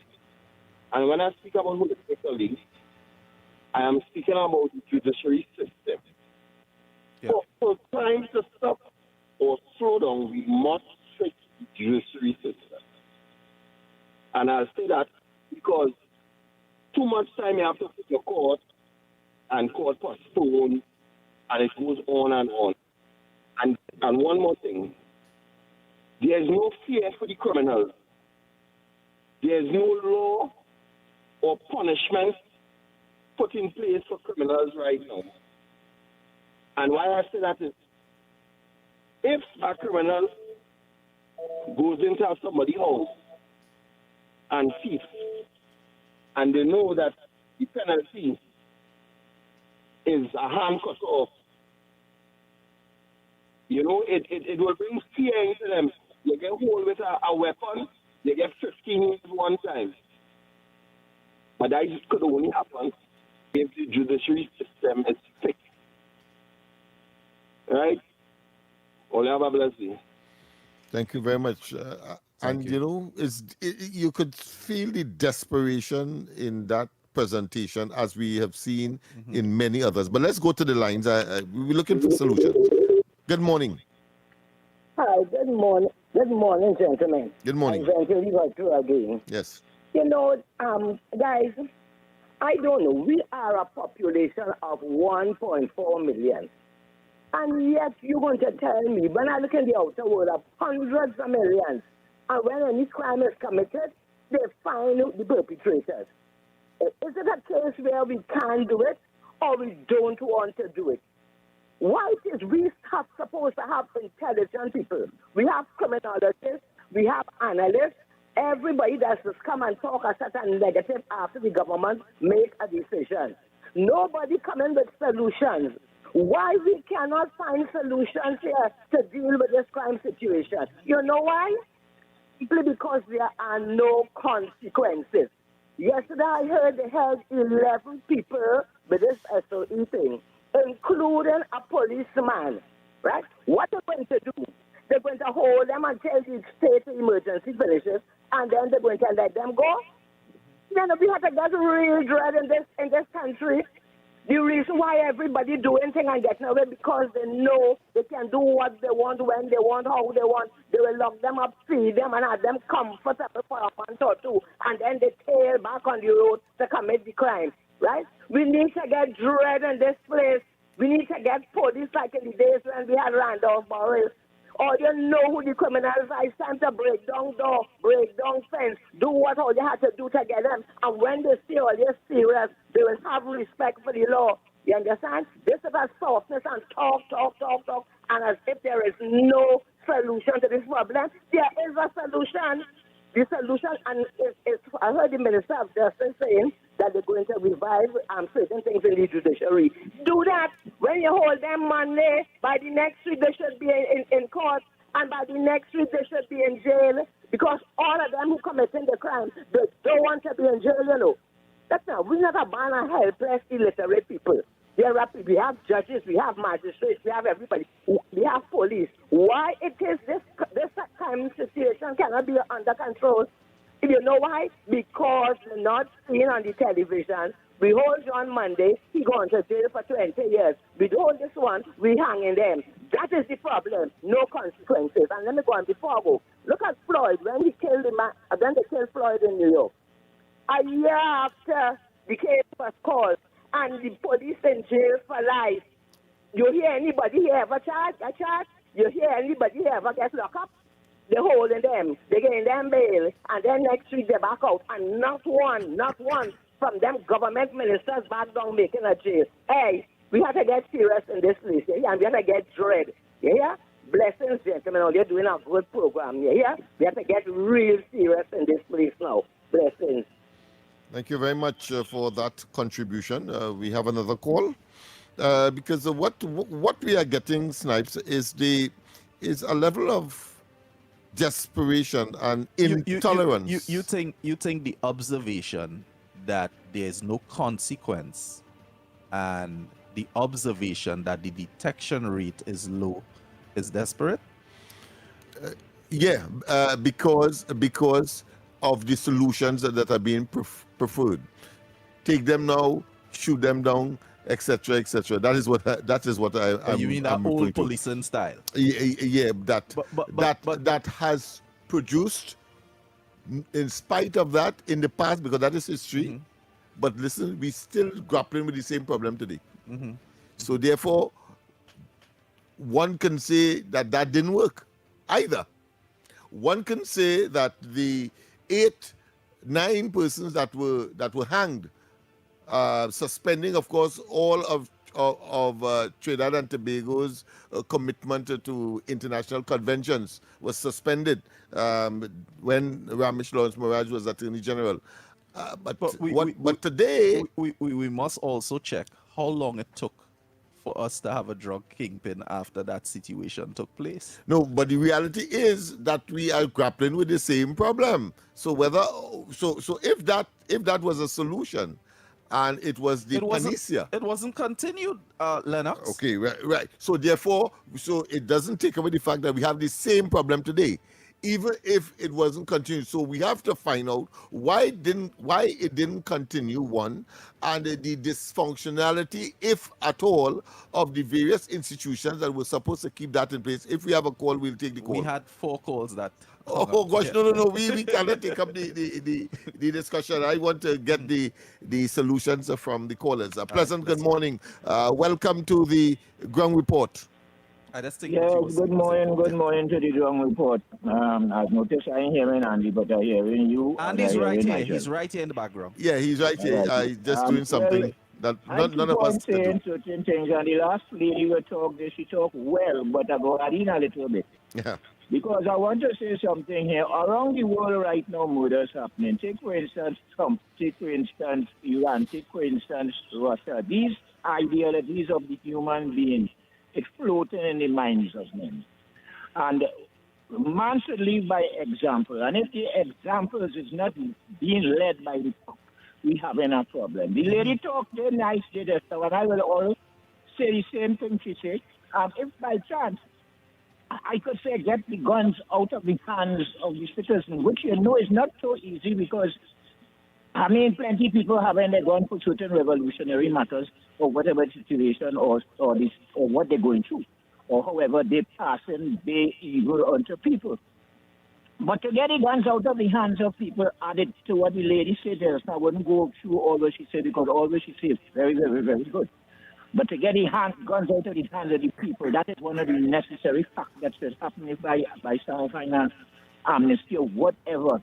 But as long as gun is in people's hands, you would always have to expect that murder in the world will be.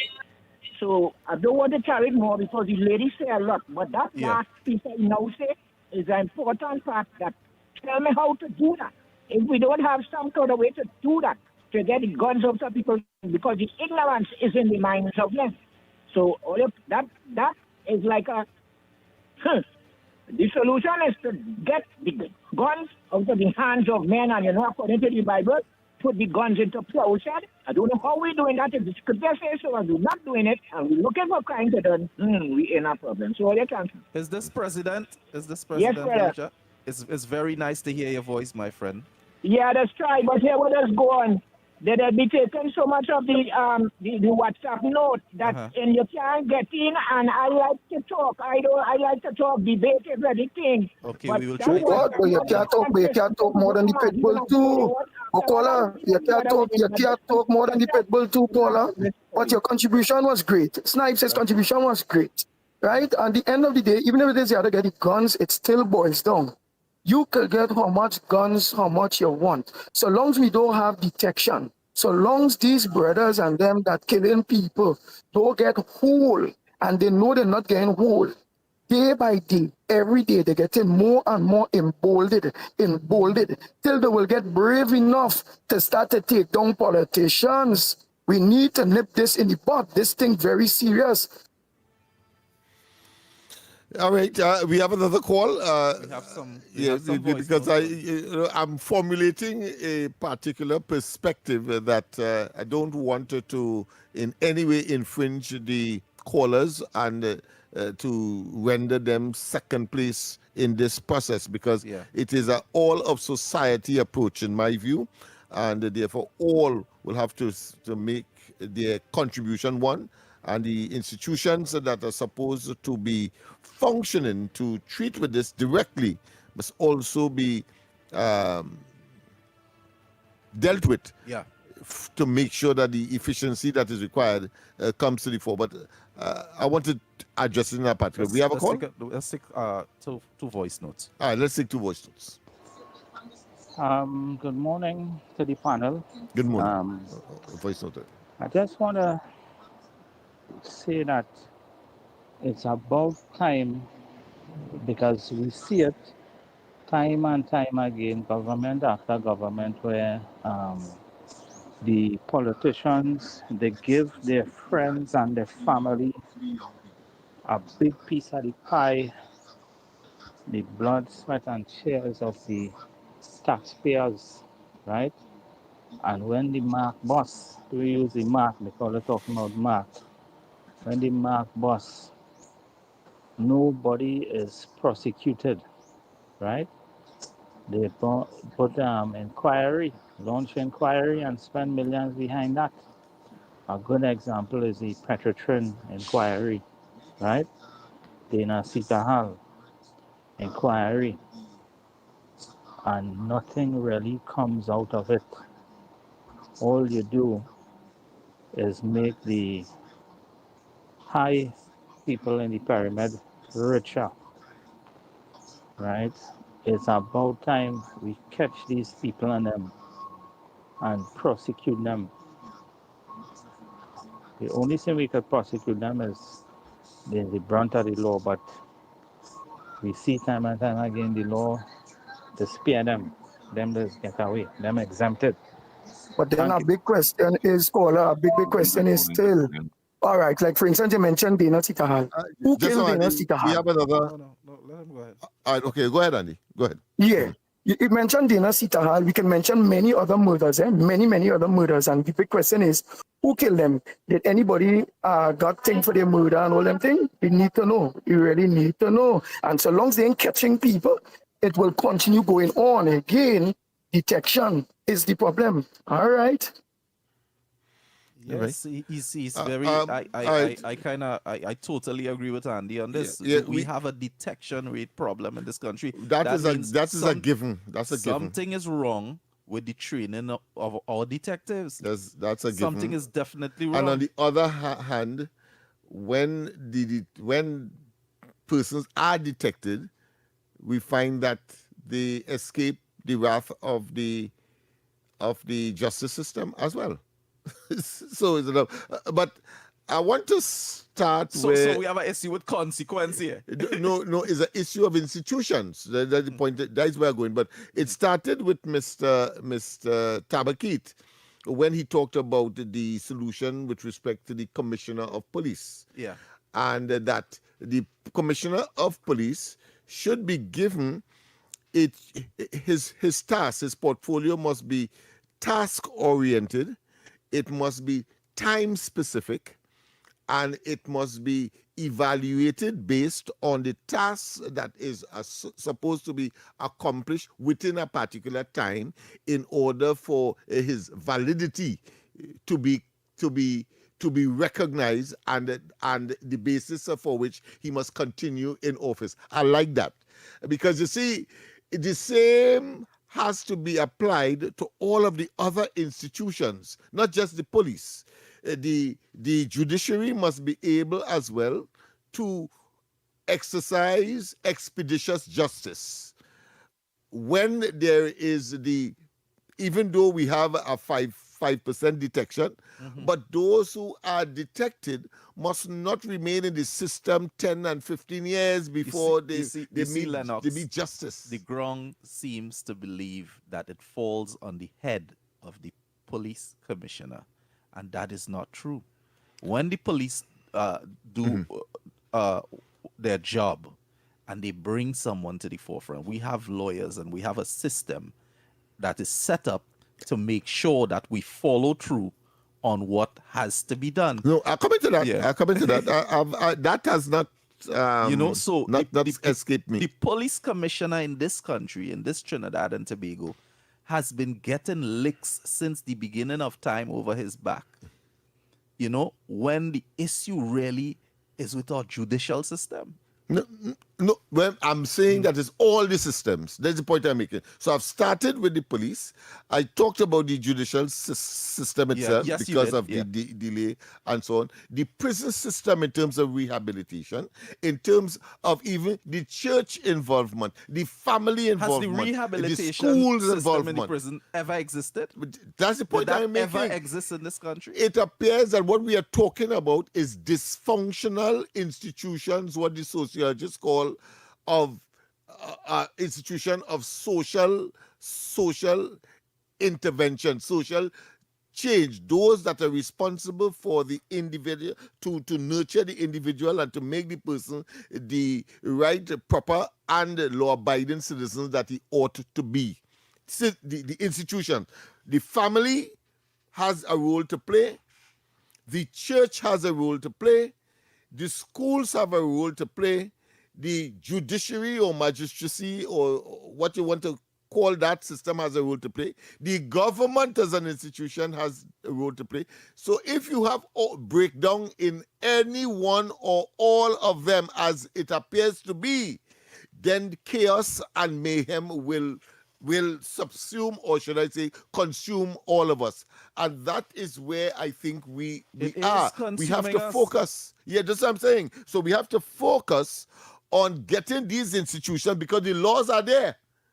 And the laws cannot function by themselves, the law on the books. But it is the human being inside of these respective institutions who are expected, of course, to play their role in terms of keeping the society on the straight and narrow. And once these are functioning as we seem to be insisting and have observed that they are not, then and only then. So therefore, the consciousness of the various institutions, mommy and daddy, the consciousness of the... Which is the beginning. That's where it is. Where you are expected to learn the value and the morals and the ethics and all of the other rudimentary elements that would prepare you to interact with your fellow man, because human beings are gregarious animals, meaning that they live in community. They are social animals, and therefore, sorry for the term human beings would like to be called animals, but let's, for the purposes of discussion and for the firmness that we want to address this issue of dysfunctionality of institutions, we need to understand that everybody must now play their part, and those persons inside of this of the system who are the heads, whether it be commissioner of police or the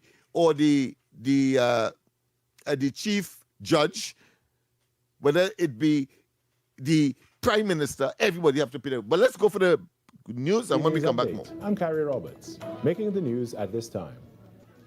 A body of a man who was reported missing on Friday has been recovered by members of the Trinidad and Tobago Coast Guard. In a statement, it notes that recovery operations took place at approximately 5:43 on Monday evening in waters off Five Islands. The Coast Guard says it responded to reports that a body was seen floating there. It adds that the man's vessel was found adrift in the same area. The Coast Guard says the matter was handed over to the relevant authorities for further investigations. In other news, concerns are being raised about unregistered drugs entering Trinidad and Tobago, with the Pharmacy Board warning that stronger oversight and enforcement may be needed to protect public health. The issue was highlighted by newly elected president of the Pharmacy Board, Sanjay Mohammed, who says while systems exist to regulate medication, gaps remain when it comes to drugs entering our country outside of approved channels. Mr. Mohammed explained that responsibility for drug registration falls under the Chemistry, Food and Drugs Division, but stressed that the board is stepping up its role in ensuring pharmacies adhere strictly to regulations. He's also warning the public to be mindful of where they access medication, noting that not all sources are legitimate. Coming into the country that are not registered, and the Pharmacy Board is looking at that with a keen eye. The board is also turning its attention to establishments operating outside of the legal framework, with plans to increase enforcement in the sector. The board president says the goal is to strengthen public confidence and ensure that all medications being accessed locally meet the required safety standards. In other news, India is moving to strengthen deeper, more practical partnerships with Trinidad and Tobago and the wider Caribbean. That's according to the High Commissioner of India to Trinidad and Tobago, Dr. Pradeep Singh Rajpurohit, who spoke at a high-level forum on Monday evening. The event was hosted by the University of the West Indies St. Augustine campus in collaboration with the High Commission of India and examined how recent diplomatic engagements can translate into stronger cooperation in trade, education, technology, and development.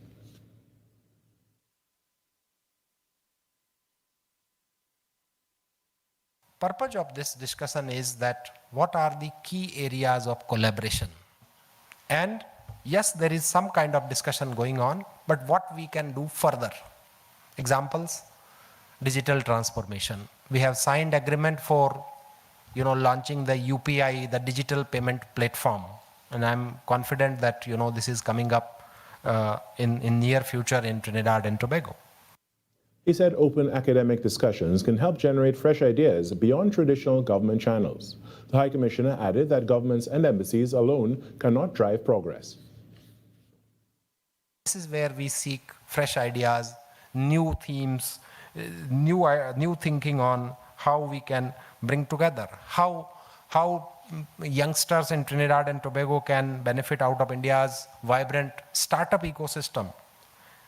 India has recently signed a number of free trade agreements with a lot of countries. How this can, synergize with your trade requirements and the current level of, economic priorities. The Trinidad and Tobago Meteorological Service says it is fast-tracking upgrades to its weather monitoring and observation technology.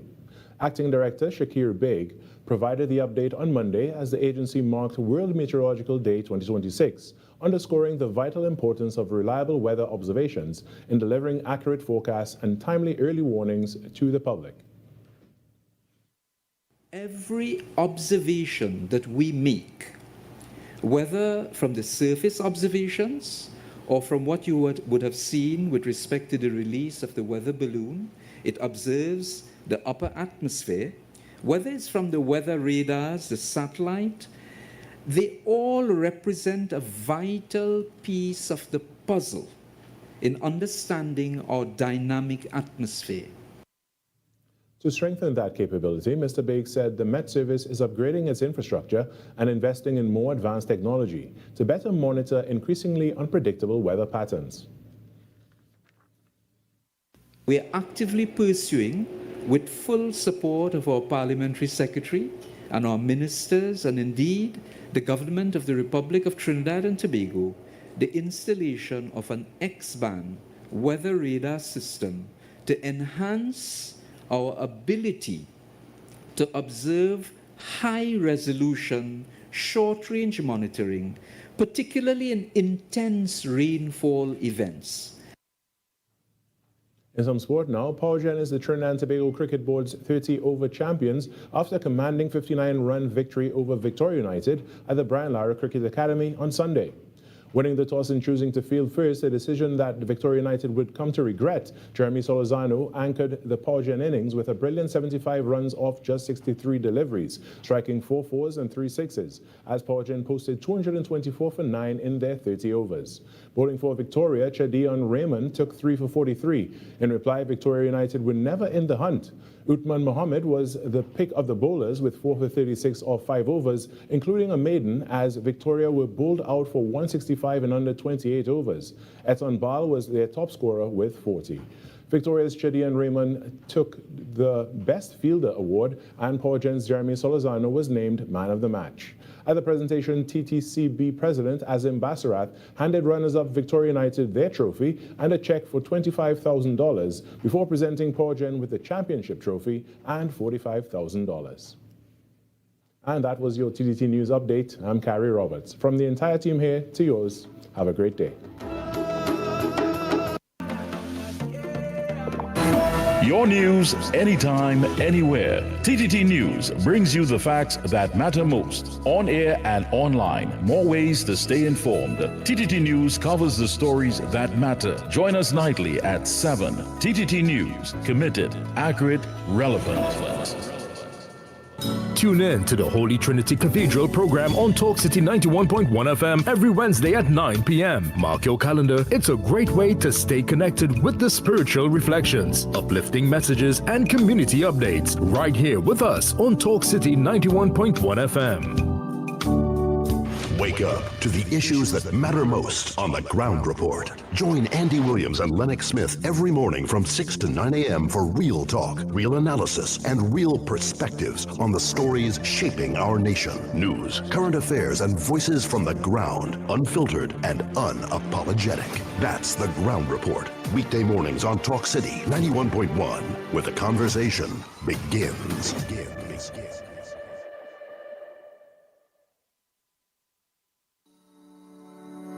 Trinidad and Tobago stands proudly as a partner in safeguarding the health of our communities and the wider Caribbean.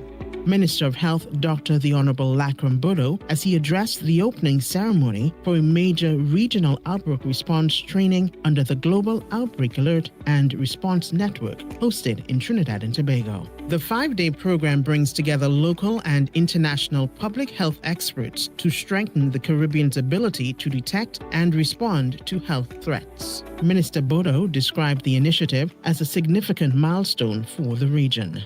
This type of workshop normally occurs in the UK. We're very happy that CAF has been able to bring this workshop here to us in the Caribbean, and particularly pleased that it's happening here in Trinidad and Tobago. We mark not just the beginning of another training exercise, but the continuation of a journey toward resilience, unity, and preparedness in the face of global health threats.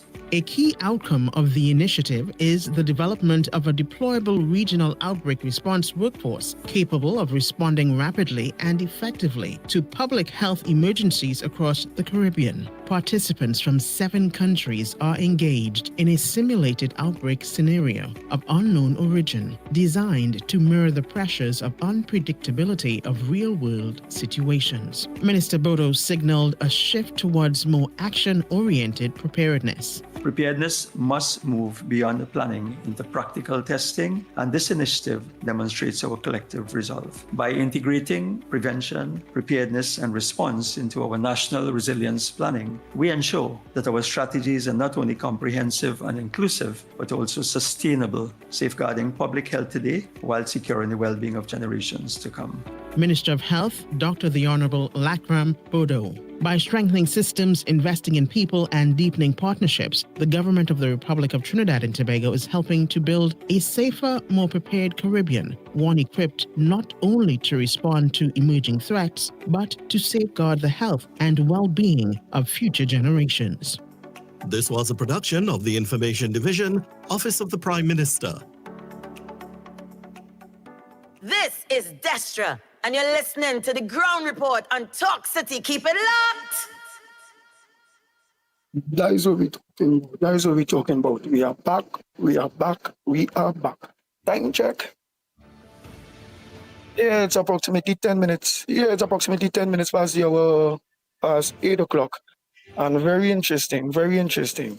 I will honestly like to keep on the front burner the whole issue of the crime situation. It bad. You have to wonder who next. Would it be Lennox? Would it be Snipes? Would it be me? Would it be a government minister? Would it be the prime minister? Who next? What we sure about is somebody else is on a hit list next. And what will keep emboldening these people is the fact that nobody is getting whole. No detection, and more.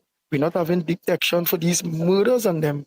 It will keep getting worse because if a man know he can take a man's life and get away with it, he will continue at it. It is what it is. This is a dire, serious situation now, and I really think the National Security Council should come together and let them see how they could put at ease at this point in time. Because every day so far, people are being gunned down. It's bad. Detection. They need to lock up. If they don't lock up, they will never catch nobody. They will never slow it down or anything. They need to lock up. Go ahead, Lennox Smith and Director Snipes. Yes, I cannot overemphasize the need for a revolution, almost a renaissance in terms of looking at what we have as institutions and, of course, generating an attitude or a paradigm that inculcates on the basis of value what is right and what is wrong, what we know to be correct and acceptable behavior by those who are responsible for the execution or the management or the superintending of these various institutions. The dysfunctionality has deteriorated over many, many decades. Yeah. It will take some time, yes, to get on the right path, so to speak, in terms of correction. But it is not impossible because it's human beings you're talking about. When I talk about persons who are the head or who are functioning in these institutions, because the institutions by themselves, without human beings, does not exist. There must be human beings, and therefore that is what I'm talking about. If every single human being would have born in a family, so that's the first institution that the society has, and is the place where he or she learns the value, how to behave, how to conduct themselves, etc. But if that breaks down, and breaking down here is specific people, I am talking here about if mommy and daddy does not direct that offspring to, let's say, make up the bed, for example, using a very simple example, after they would have slept on it, say the prayer or whatever religious doctrine that they would subscribe to, or on a moral basis, do not stretch your hand where it can't reach. Say good morning, say good evening. Do not take that which is not yours. And then in the schools, when they would have come out of the family environment and go to the schools, those values continues to be inculcated. But more importantly, on their way to and from school, leaving the house, the neighborhood itself, and the people who they encounter from time to time demonstrate similar values, similar adherence to these strict principles. We will have less responsibility for the judiciary, the police, etc. But whenever that raises its head and the child veer off the straight and narrow, the police must be there to, of course. Well, let me ask you something, Lennox. and then the prison, and then the judiciary, and we can go on and on. That is what I'm talking about. The dysfunctionality clearly has been not looked at in the way that we ought to. Government come, government go. Go ahead, Andy. Right, but Lennox, my big question to you still is, all we're saying is installing that morals to get back something of it go. It done gone. The ship have left the state barn, or the horse have bolted out the stable. However it go, that done gone. How now are we going to deal with it? Wait, that done gone. Here it is. They coming out, they killing people. Right? They know they're not going to get catch. You understand? How Listen now should it?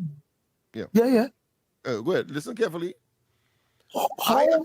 I accept the fact that there is a category, because we have done the research. So I'm talking here now from an academic and a practical perspective. I would like you to wrap that up to get to your segment.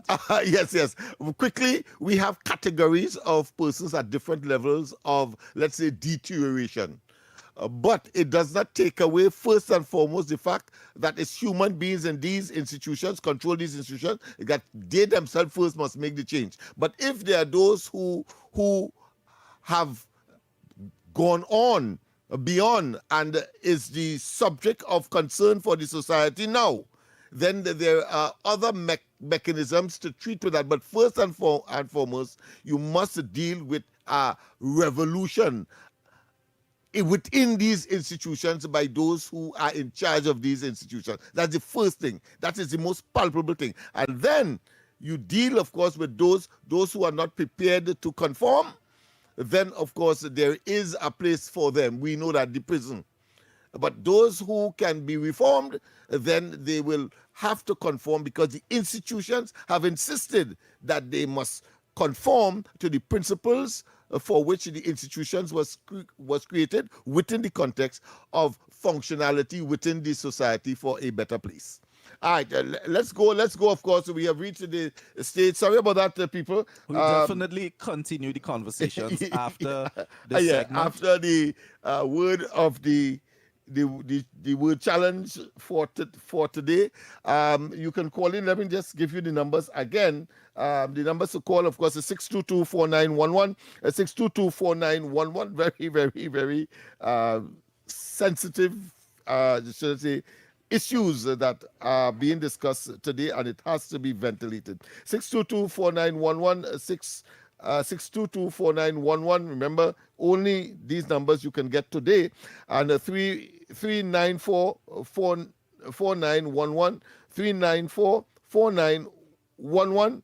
You can call, of course, for the word challenge now. I would prefer, yesterday I think I started off, but let me say my word for today if we don't have a call before. We have a call? All the lines are lit up. All right, good. Well, let's hear yours before I give mine. Hello, welcome. My modern gentleman and Mr. Lennox Smith, my former colleague from the youth office in Silot. Anyhow, my word today is Aleximaitia. Alex what?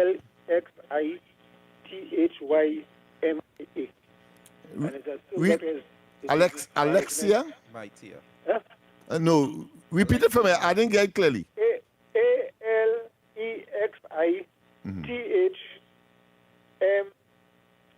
Alexithymia. Alexithymia. Alex, go. How do I know that, boy? Alexithymia.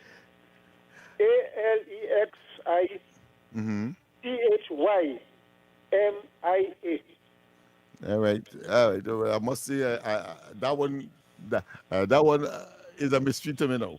Yeah, well, Alexia. that is introduced management. What's the meaning? It means that you have a manager, a supervisor who, under emotional distress, what we call in Trinidad a hoggish manager. Oh, I see. Okay. Right? Mm-hmm. You know, somebody they're doing the work vex. They always vex. Mm-hmm. Right? You would have met people in your time and in my time. You know. Yes. Like Okay. that. And I must say, I remember you. I worked downstairs in the youth office in Silot. You work upstairs, and you had to walk and go into the main entrance. Yeah, they were days, boy. Those were days. Those were good days. Yeah, you had your walkman and you always bypassing Sarge. Now Sarge was the fellow with the watchman Yeah, the gate man, there was no hand. I hear you. I hear And you. there was a time a gentleman came, a young fella came, and he stole something from somebody in the compound there. Uh-huh. So he running towards the gate, and people shouting out and said, hold the man, Sarge, hold him. Tell him, boy, I have no hand, I go hold him with. I hear you. Repeat the spelling for me, please. Trying to get it now. Know that. E X I H Y M I A. Yeah, Alexia Themia. All right, Alexithymia. Now, I know that word at all. All right, okay, so, and it says, of course, the difficulty in identifying and describing emotions in oneself and others. Thanks very much for that word. Yes, well, sir. from a Jude man, but to follow now because we must do a special. I hear you. I hear you, yes. Jude had a society, because Jude had a lot of positive impacts, but had negatives, of course. Yes. Right? And me and you may be the lone survivors from that organization, because who when migrate die. Yeah, okay. Yeah, Thank you, caller. Alexithymia. Your word. Alexithymia. My word, of course, a very, very simple one. It diversify. Right, of course, different parts diversify. You change from time to time. Very, very simple. You hear that word in the diversifying the economy. Well, it means that, of course, putting it into different parts and introducing different things. So diversify, right? So branch, you could call it, of course, branch out. So you give the word and you give the answer. I normally do that. You were supposed to allow for someone to answer. No. I answer theirs, but they don't necessarily have to answer mine. Okay. But if there's another person that has another word, I am prepared, of course, to take now as well. I want to say that get close to your dictionary, whether it be an electronic one, whether it be a hard copy, your Oxford Dictionary, get one. And when this time comes around, because it is about sharing information, is about I don't propose or know everything, and therefore it'd be nice when you challenge me. I can now, of course, learn something, and you would learn something from me. And in that environment, we will begin the process of changing Trinidad and Tobago, because this is what this is all about. The entire conversation today is about how we can prefer or bring forward solutions.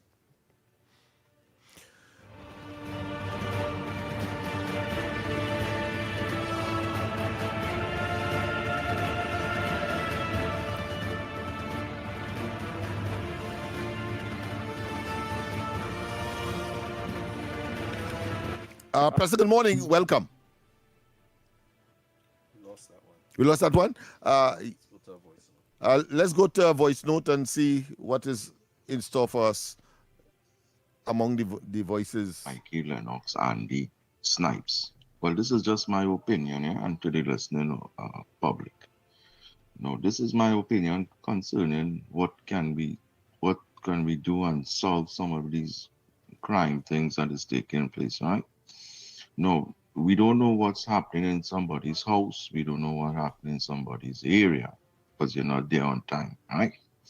So my suggestion is let the government go to Parliament and put more stricter laws, just like what they do for the drivers and them goods, how they raise fines and all these things, and there's nothing we could do for them to say, well, we don't want that, no matter how hard and try.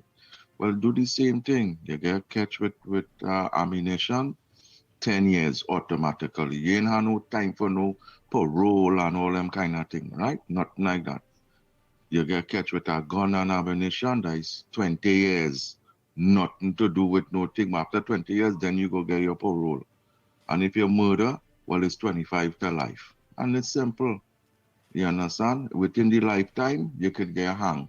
You understand? Depending on what's the situation. Because, sometimes it might be a self-defense, well, you go through that process. But if it's regular, straight-up murder, 25 to life, within that lifetime, you could get hung or whatever. And go and write new laws. Write that law. You want to fix it, that's how you have to fix it. You can't fix it no other way. Where you get police 24 hours in everybody's house. No, that ain't gonna happen. So let me do the right thing. Change the stricter laws and put harsher penalties on people with ammunition and things who not supposed to have that. At least we could know, well, whoever doing it now after the fact will be police, or army men, or whatever the case may be, because they have rights for that. But the average person on the street, the gangsters, well, I guess this is just my opinion. If you want to change it, put harsher penalties, and that's when I could come up with at the present. Blessings. Yes, indeed. That voicemail is complete. Yeah. Yes. Again, solutions. And Andy made a very valid point, and that is, what do you do with those who are now engaged? And I believe we have enough laws to treat with what the last voicemail would have suggested. What has to happen is a paradigm shift in terms of attitude. But let's go to the line. A pleasant good morning. Welcome. Pleasant good morning, Brother Lennox. Good morning. This is your boy, Tana. Yes, man. Wesley Snipes, pleasant good morning to you, my brother. Good morning, Carnage. Pleasant good morning. Now, Lennox, we're looking for solutions to the crime problem, Lennox. Yes. Lennox, first to begin, what's the youth pandemic? Youth now dying, right? Mm-hmm. And these youth leaving school at a certain age, and when they leave school, they have options. What is the option for them? The block, linemen, smoking weed, doing these kind of things. Anybody doing anything to empower the youth, anybody putting any measures in place. Long time we had what they used to call Instagrammers, Mr. Pandya and them helping. What Pandya and them Yes, the youth camp, yes. This kind of thing. They're supposed to put compulsory thing now because there's still more going on in school. They put police in school and they still have fight in school. They want to fight with the police, the parents fighting with the students and all kind of things. So we have to nip it in the bud. The government is trying its endeavor best to solve the problem, right? Lennox, again, I don't want to say too much, but what I want to say this morning is have police and soldiers living in every community throughout Trinidad and Tobago. Well said. Right? It has modern technology now increased, that they're using modern technology now to drive about to get access from point A to point B. Lennox, the government have to know how to use these things against the system.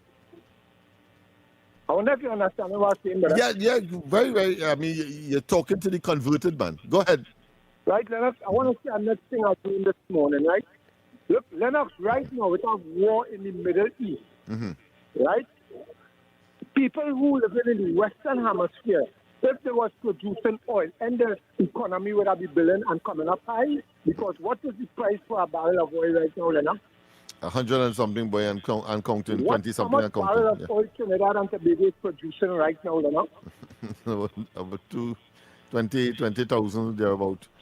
Down 20,000 due to the fact that somebody, the former closed down Petrochen, right? And now we realize what's taking place in the country. He's just coming out to try to, what is called, mislead people with information. He coming out and asking for, he wants press conference to repeat itself. He called the Honorable Prime Minister all sorts of names already, right? But he knows Trinidad and Tobago, it's time for we to understand who have us in this situation, who have us in this position at present.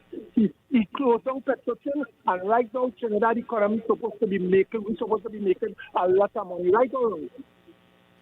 Right. Correct. Right, as a result of that, yes, I want to say again, I will leave it there for the moment. Thank you. Yeah, we have another call. We of course, the lines are open. Let me just repeat those numbers. We have one. Good morning. Welcome. Good morning, Lennox. Boy, morning to the Growing Report 91.1 Talk City. Yes, you know, the wonderful station in the blessed nation. Yes. Yes, my brother. Honestly, I want to congratulate you, the Honorable Mr. Lennox, and the Honorable Fixed Minister, Dr. Philip Alexander. You know, because I see the cries of the people with one of your colleagues there at talk show host there. You could hear the cry on his voice for years. He was asking for help, and there was in the wilderness like somewhere with a planning by each dry river there. But yes. you the man, I always stand firm with you, right? It have persons who make a mischief and trying to block me from getting back closer to the government, right? But I say no weapon formed against God's children shall prosper. And every tongue rises against me in judgment, I shall condemn by the power of the Almighty King Jesus' name. You know, Lennox, you always is a man for Laventarian. When you talk about Laventarian for Laventarian, for years, my brother, over 20-something years, I know Lennox, always down in George Street and Nelson, helping people, bringing goods and services. I myself, when we just get the bank, the river, they come up and wash the house. I came down and Lennox give me a hamper for years. He always helping people. Lennox, I admire that good work, boy. And Philip, I had to give Philip a thumbs up too. You know, I see the front burner with the strategy to bring relief to deal with this crime. Lennox right now, it's a real overbearing, boy. Because I've seen people just walking in places, right? Robbing people, shooting people, kidnapping their vehicles, taking them, going and doing robbery, beating the shop owners and them. They start to stop, boys, and the police and officers and them. I say, when you go to the police station, you see all of them sit down there writing, they sit down on their phone, come out and go in the street and deal with these criminal elements, right? This is not right. And also when police officers going on duties, oh God, man, my brothers and sisters, don't shoot the people, animals, man. Oh God, I life, boy, I love ones, boy. Look, I see a lady lost, she can't learn to say she's given out a reward of $10,000. The poor little kitten, people are hold it and he gets it.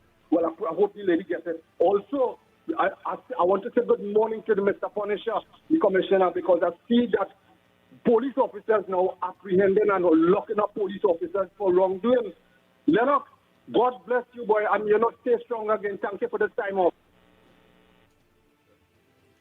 Thank you very much. Thank you very much. We have another call. Hi, welcome. Good morning. Pleasant good morning, Andy. Mr. Lennox. Yes. And Director Snipes. My word of the day is tenacious. And tenacious. on the topic of crime and criminality, my seven points I would like to present: focus-led, intelligent policing, community-based violence interruption, 3, faster justice and higher certainties of consequences, 4, hot spot policing, targeting places, not just people, 5, youth intervention and prevention, 6, address root causes without waiting for them to be solved. And some of the solutions are fixing poverty, inequality, and lack of opportunity. Thank you, gentlemen, and have a blessed day. Wonderful, wonderful, wonderful. And of course, I'm sure that you were trying to get in a long time. So your tenaciousness will be so much recognized. So much points we could expand on from the points that she gave. We could expand, on the of course points that she it encapsulates, whilst it may in each one may be broad, but certainly speaks to the general discourse that we are having this morning in terms of solutions. So thank you very much. I want to place Tabakita at the head of the class for planting the seed. He did. That's why I refer back to that presentation. Hi, good morning. Welcome. Profusely. Good morning. Good morning, Lennox. Good morning to you. Morning to Andy Mitten and Mr. Sniper. Andy's here. He's here. He's right here. Yeah, he's in back. Okay, morning to my brothers.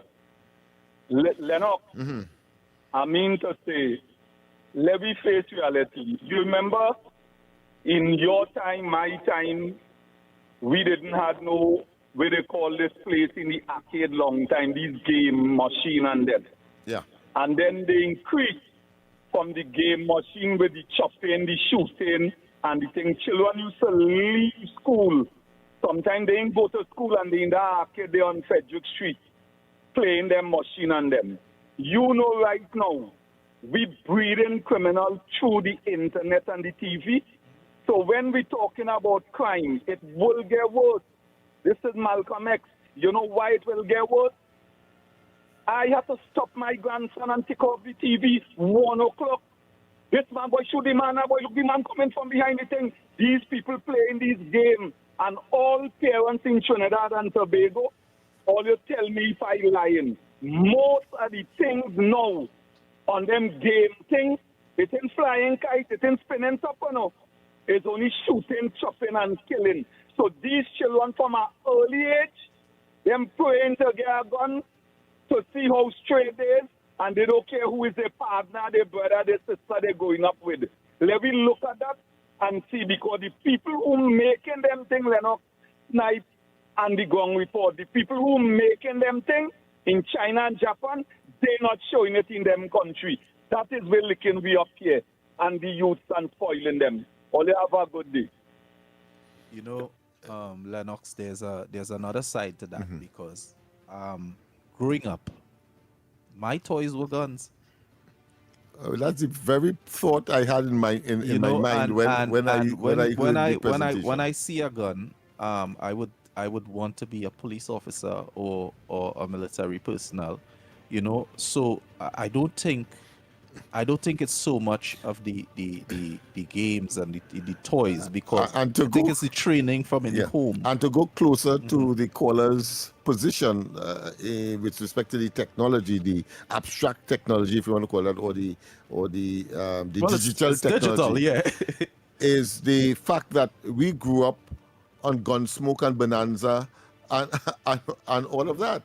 Our games were police and thief. Our games were cowboys and Indians. But yet still, the family institution kept you on the straight and narrow to be discerning that what is fiction as opposed to reality, and the reality is what you are living. But that is fiction, that is entertainment, and it was left where it is and appreciated for where it is.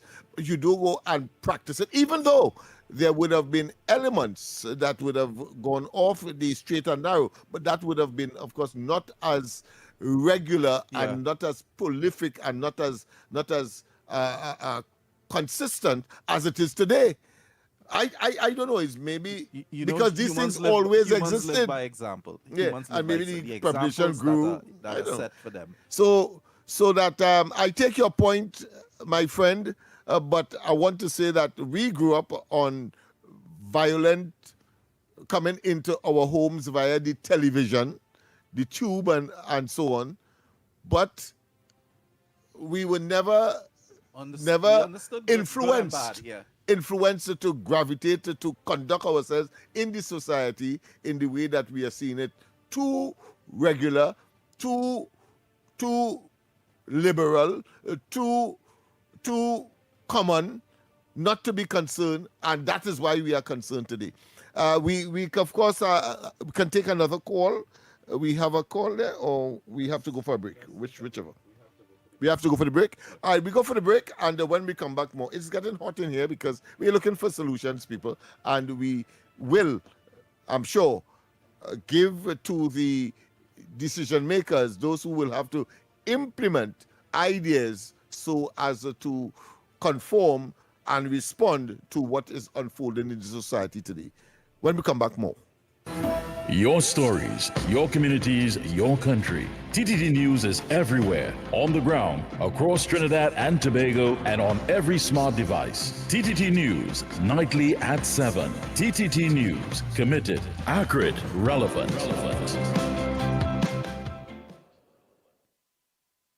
Tune in to the Holy Trinity Cathedral program on Talk City 91.1 FM every Wednesday at 9 p.m. Mark your calendar. It's a great way to stay connected with the spiritual reflections, uplifting messages, and community updates right here with us on Talk City 91.1 FM.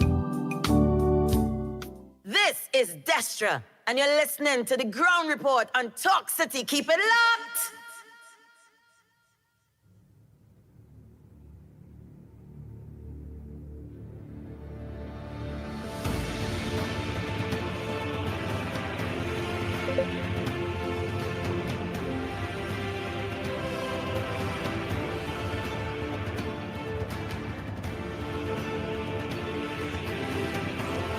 Yes, indeed. Of course, we are back. We are back. Time check is this about 20 minutes to the hour of 9 o'clock.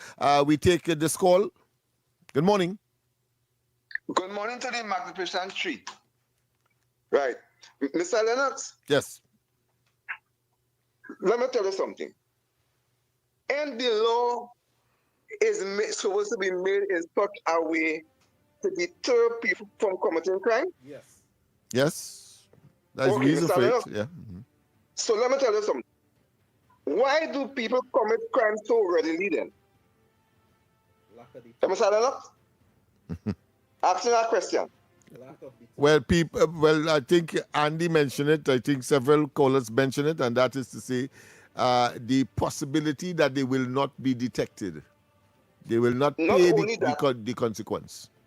Yeah, no, let me tell you something. The main thing is because crime is not punished quickly enough, Mr. Lennox.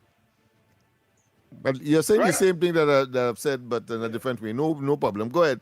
We take it from your perspective. Yeah, is your If topic. they make laws within a year to 2 years after who commit murder, breaking neck, if he had to go privy council and he reached under 4 years, breaking neck. Right now, people committing crime and know they will live because 10, 15 years they're still living and they murder a man. Right? So if a father had to kill a man, he don't know he ain't gonna die now. So quick justice is the thing to tell people not to commit crime. Let me tell you something, Mr. Smith. A man will commit 100 crimes and still outside their pool as ever. Go in jail, coming back out. Go in jail, coming because it's just enough, Mr. Lennox. They have to break people's neck very quickly. As they catch you, within a year or two, you're done. I'll listen to what you have to say on this. Thank you, sir. Well, I have to say I'm not in the area of that type of punishment because I believe that if a person doesn't deserve it and you do it, you can't bring him back. So that's the first thing. And of course, that's the trend. But certainly, the first part of your argument, your first part of your presentation is expeditious justice, speedy justice.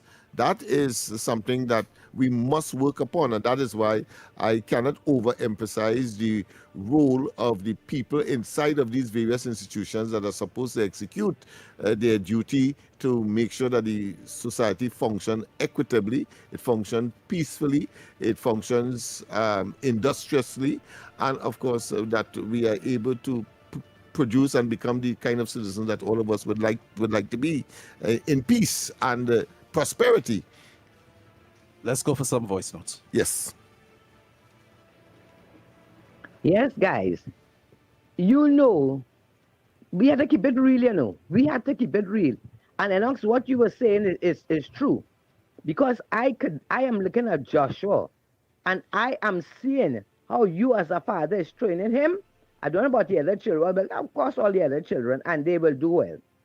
But we in this country don't want to be real. We don't want to be real. The problems are in the police force, in the judiciary. Let me face it. You hear? We had to get rid of plenty of them police, plenty of them lawyers, plenty of them magistrates, plenty of them judges, all who involved in some form of crime or the other, and all you know all yourself. Yeah, this is a fact, you understand? And when we clean up on top, we'll be able to deal with the rest. Because you can't tell me you have all these people who are given the responsibility to deal with lawlessness. And nobody have the guts, they have the belly or the honesty to put these criminals where they should be. And that is the problem. And a lot of them too, they want this government to look bad. So they figure the more crime, they don't care about the innocent people who getting killed. They figure the more crime, the more mayhem, the more everything evil in this country, it will reflect bad on the UNC government. You understand? But the thing about it is, all you have to realize is innocent people plenty. innocent people, you hear, are being affected. So people, let me do something. And government, all you have the power, use it. And no, damn if you do, damn if you don't. So do it. Do it. All you have to do, go to Parliament, make the laws. You hear? Some strict, serious laws that say anytime you break the law, you're going to be immediately dealt with and you're going to be put in jail. You understand? And all them criminals out there, all them PN, all of them, they don't want this crime to be fixed. But let me tell you now, it can't continue so, It had to stop, and it had to stop now. All you have the power, use it and fix it. Blessings. Listen, good morning, Mikey, Lennox, Andy, Snipes. Well, this is just my opinion, and to the listening public. No, this is my opinion concerning what can we do and solve some of these crime things that is taking place, right? No, we don't know what's happening in somebody's house. We don't know what happened in somebody's area because you're not there on time, right? So my suggestion is let the government go to Parliament and put more stricter laws, just like what they do for the drivers and them, for how they raise fines and all these things, and there's nothing we could do for them to say, well, we don't want that, no matter how hard and try. Well, do the same thing. You get catch with ammunition, 10 years automatically. Yeah. Nobody again. So do not conflate people. So we talk the social stuff about how to fix down the road criminals. But what we are dealing with now, the now criminals, that's a different matter altogether. This is a matter of triage. Okay? And in any kind of case of triage, you have to be aggressive in the treatment. There is no greater weapon than a state of emergency against a threat to the nation. None. No Zoso bill, no nothing. What a state of emergency is a suspension of rights so that the state can engage an internal threat, right, in ways that it normally cannot. Because what criminals do in organized crime, this is organized crime, right, especially along the drug trade, right, they use your rights, the rights that are equal to everybody, to protect them. So the rights have to be suspended equally. They're equally applied and equally suspended. That's what a state of emergency is, and there's no greater weapon. The problem is you have to use it correctly. You have to use it as a weapon of war. Do not think of this as crime. The war on drugs, there's a reason why they call it that, right? And there's a reason why the Americans were finally successful by using acts of war against these drug boats. All the time they used the criminal system, because criminal justice system, about capture and put it through court. No, they blew them up. And it worked. Now, I'm not saying we're going to do that, but you use your state of emergencies, rights are suspended, you can now go grab who you need to grab and be absolutely brutal about it. I think the government is gun shy because in the first use of the state of emergency in the People's Partnership, a lot of politicking went around that, about who they targeted and all that. No, you have to drop that. You can't be gun shy in a war. Go grab who you know. The police know who they are. Grab them, all of them. Be absolutely ruthless. Hopefully they resist. You know what I'm talking about. But of course, if they don't, you take them into the judicial process. In a state of emergency, you have extra ability there regarding interrogation and all of that, and who you can bring more into the net by who you interrogate and so on. What is happening now is these organized criminals, because of what happened regarding the Venezuelan drug boats, drugs are missing, money is missing, and those scores are being settled. And then those scores become more new scores. That's what you're seeing, a conflagration. The only way to stop and treat it is to treat it as war, not crime. Good morning again to everybody. Just in case nobody heard what the Prime Minister said, she said, it may look on the surface that I am unbothered by all the nastiness that these PNM might them say about me. But deep down, I am very unbothered, right? That's what she told them, right? She right. Don't be bothered by them. You run your country while they're running them out. Is vexed. They vexed that they are not in office. They have no access to the treasury for their friends, their family, and their finances. That's what have them bothered and getting on so.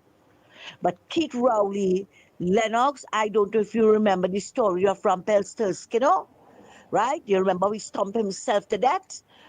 Keith Rowley is going to stomp and stomp and stomp until he disappears from this country. Wait till you're all you're going to see. Because he is a raging bull. Thanks a lot. Good morning again. One more thing, Lennox and Andy, we missed last night. They passed the law with standing ground laws. I ain't nothing if anybody getting any, you know, defensive weapons, if you understand what I'm trying to say. I don't know how they structure it, but to go get a firearm or whatever it is the process speeding up, or the process just guys decide that was just a talk? Because I ain't know we could come in, apply for it, do what you have to do to get the thing. I mean, I'm just saying, is that on our back burner too, or we have to get the green light for that, or how long that take, what's the process for that? I mean, you pass a law saying, okay, all right, stand your ground laws, but are the citizens getting the opportunity to get these guns into their possessions now? All right, blessings. I just want to know anything happening. Well, I think the most significant thing is the last part of the last caller's presentation. Yes, the Home Invasion Act was passed, yes, but that is separate and apart from the gun part. The gun part, there is existing law that needs to be amended in order to make a gun more accessible to those who qualify to be in possession of a firearm legally. So that's two different things, even though on the podium and in discussion, one would have appeared to be in interchange, or they are locked into each other. So that's two different things, because the homeowner, for example, not necessarily with a gun, but can use some other instrument to defend his castle, his or her castle. You see, so not necessarily a gun, and of course, it'd be much more difficult to get one. I have a friend right now who has been applying, a businessman, in fact, and he is getting the runaround in spite of the fact that he was robbed at one point in time, and there might be some other issue that might have created a stumbling block for him to get one. So I'm just making the point that they're two separate things. The home invasion aspect of it, that has been passed, but of course you don't have necessarily to, because you have home invasion, it doesn't mean that you must get a gun. You may not be able to qualify for a gun, but you can use other things to defend your castle or your home. Let's go to the lines. Hi, welcome. Pleasant good morning. Good morning, Lennox, Andy, and the gentleman there. Good morning. Yes, good morning. I was out for a little while, and what I called to find out is from you, Lennox, if the dance class is still on and if it's the same address. If the what? The dance class, if it's still on and if it's the same address. Yes, the same address. The same address. You know who it is. Yeah. I was out for a while, that's why you all didn't hear me. Oh, I see. Okay. And through that, the dance class started, I don't want to speak to him. Well, let me let go your secret, Mr. Lahokita. That's for you. All right, then. Thanks very much, of course, for calling. We have another call? Yeah, let's take a voice. WhatsApp. Yeah, WhatsApp. All right, okay. 5 minutes to the hour of 9 o'clock. Hello, good morning. Good morning. Good program, but listen to me. As a national of my country, what I would like to see happen, the judicial system come more relevant. The what? The judicial system what? The judicial system becomes more relevant. Oh, more relevant. Okay. I mean, more efficient. Okay. Yes, because I mean, the judicial system is not all that. Yeah. Okay? Have Yeah. a good day. Yeah. Well, it is consistent with what I'm saying as far as all of the institutions are concerned. They need to step up. Hi, Good caller, morning. welcome.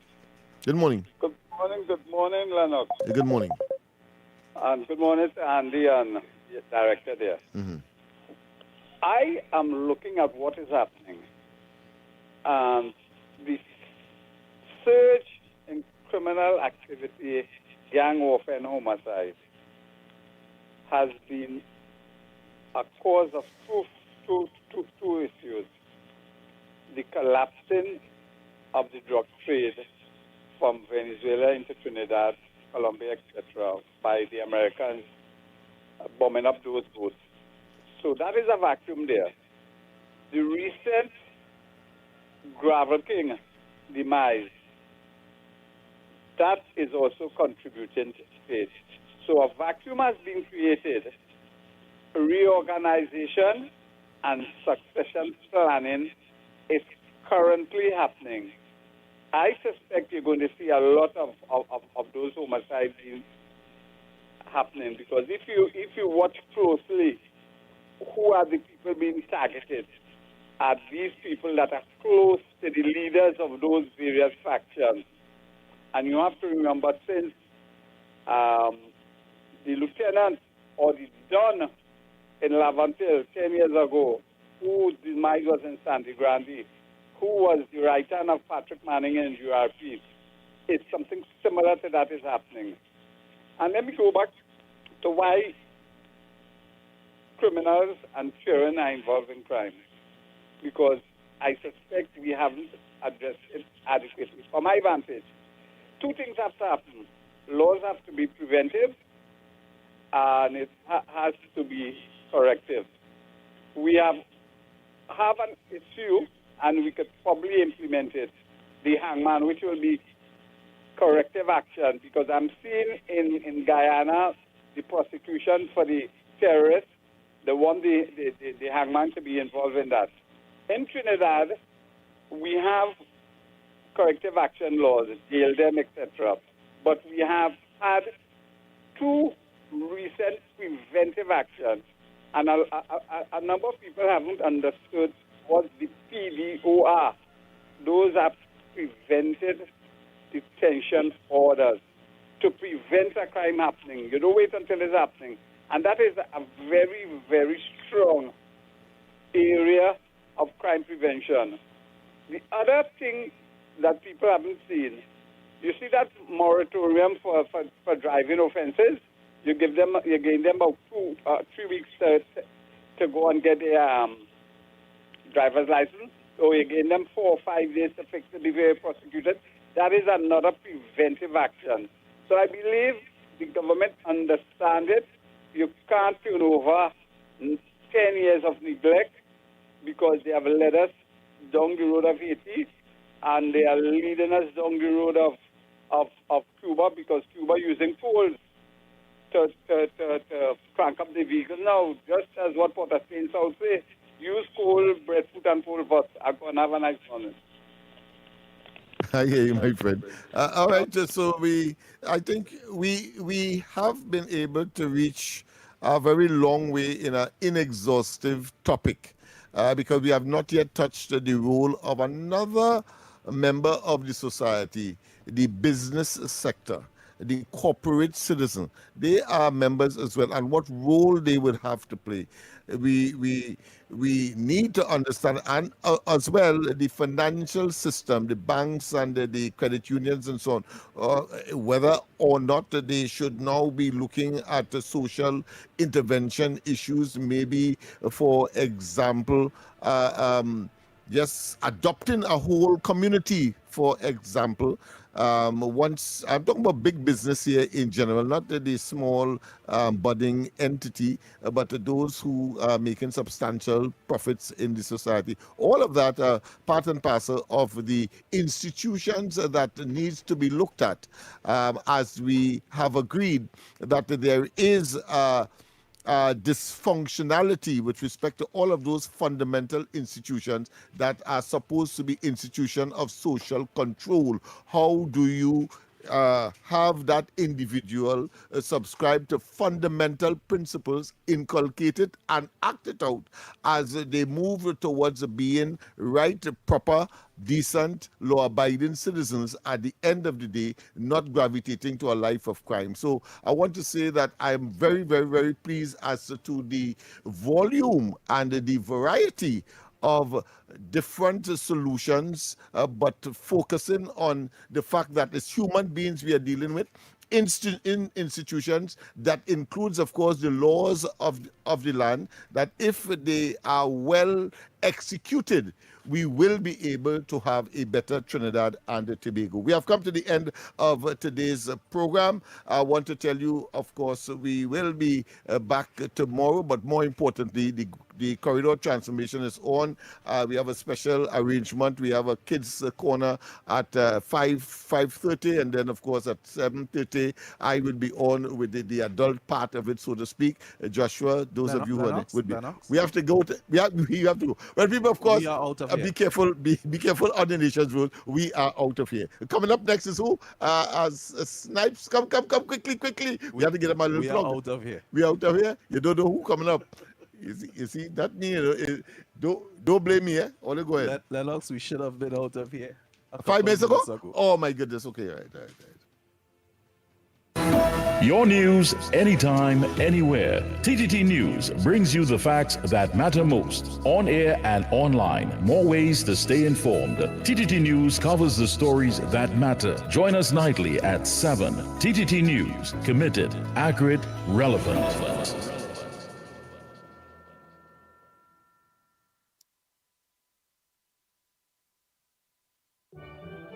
The Pitti Valley Diego Martin Cluster presents Panyard Crusade 2026 from March 23rd to March 27th from 6:15 p.m. each night with rosary, praise, and worship, featuring 424 Music Ministry, The Seminarians, Cluster Joint Choir, Valley Harps, Valley Angels, and much more. Live at the Valley Harps Panyard, Moncoco Road, Pitti Valley, opposite St. Anthony's RC Church. Guest speakers: Father Isaac Umaru, Father Steve Ransom, Father Robert Christo, Father Matthew Martinez, and Father Leslie Tankai. The Panyard Crusade 2026.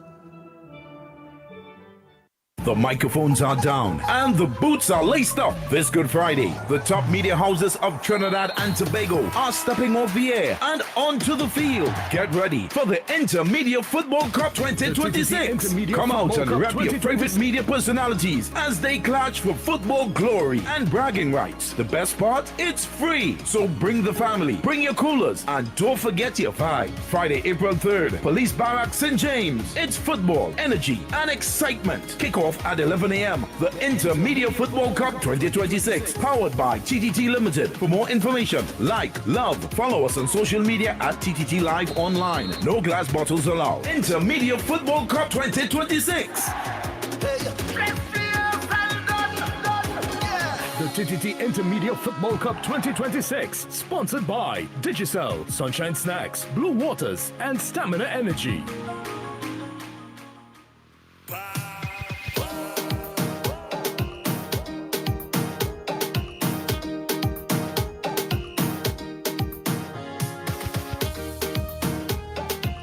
All right, people. So good morning and welcome to Off the Record. We are here and it's our turn. Them fellas went into to time a little bit. But that's nothing. That nothing, Lennox. We could love you that. You're doing some good work. All right, so we will acknowledge the ground report team, of course. Nigel Snipes, Lennox Smith, and Andy Williams. And Mr. X is back in studio here today. Alongside me, Stefan Reese. It is Off the Record. And just like yesterday, well, just before I get to that, Off the Record, of course, brought to you through the kind compliments of TN Tech. 8 years of power, past, present, and future. So TN Tech, and I see TN Tech in the news today. All right. So as it stands, just like yesterday, we have the Naughty Corner coming up at after the 10 o'clock news. And then after the 11 o'clock news, we have Nobody Knows. All right. And X, you was out yesterday. You're back today. What experiences did you bring with you? I didn't bring You much. always have some kind of experience. Come on, man. Good morning to all the people outside there in Radio Land. Good morning and welcome to another edition of Off the Record. Yes, I. And I am back inside. I have what business to deal with from time to time, so I wouldn't be around. You know, I'll fill in here, there, and everywhere kind of thing, right? But it is what it is. So I have to work it as it comes. And well, today's a good day. Busy fella. Today's a nice day. Yeah, but I find again real busy these days. Oh, today's a nice day, boy. Well, I'm watching. What make today nice? I'm watching what's going on, and I'm very, very perturbed. I don't know if Kamala Prasad and them perturbed, or the ministers and them perturbed there, but they're not watching. Well, I shouldn't say they're not watching. I should say that, you know, it is to be fighting. You know, imagine you don't have no money, right? You're coming into government. You're trying to get things in a gear. You have the usual naysayers saying what they had to say. You have the people and them on your side and all coming against you, which is all fine and par for the course.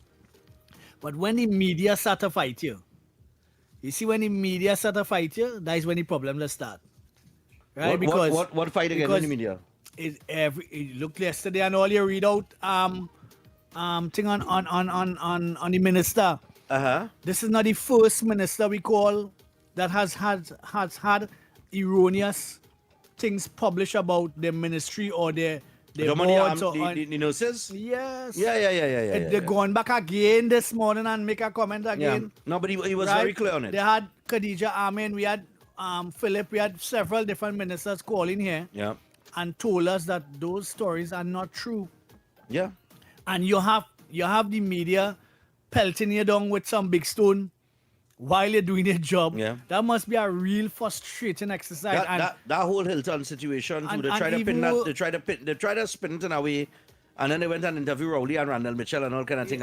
But it had a report come out on CNC3 that really establishes where the problem stemmed from. Well, that's the problem. The media is not investigating nothing. They're just putting it in the paper, and which is again is par for the course also to be able to get around them. But it puts things in people. Remember, I tell you, I come down in a taxi the other day with different varying thoughts on certain things. Yeah.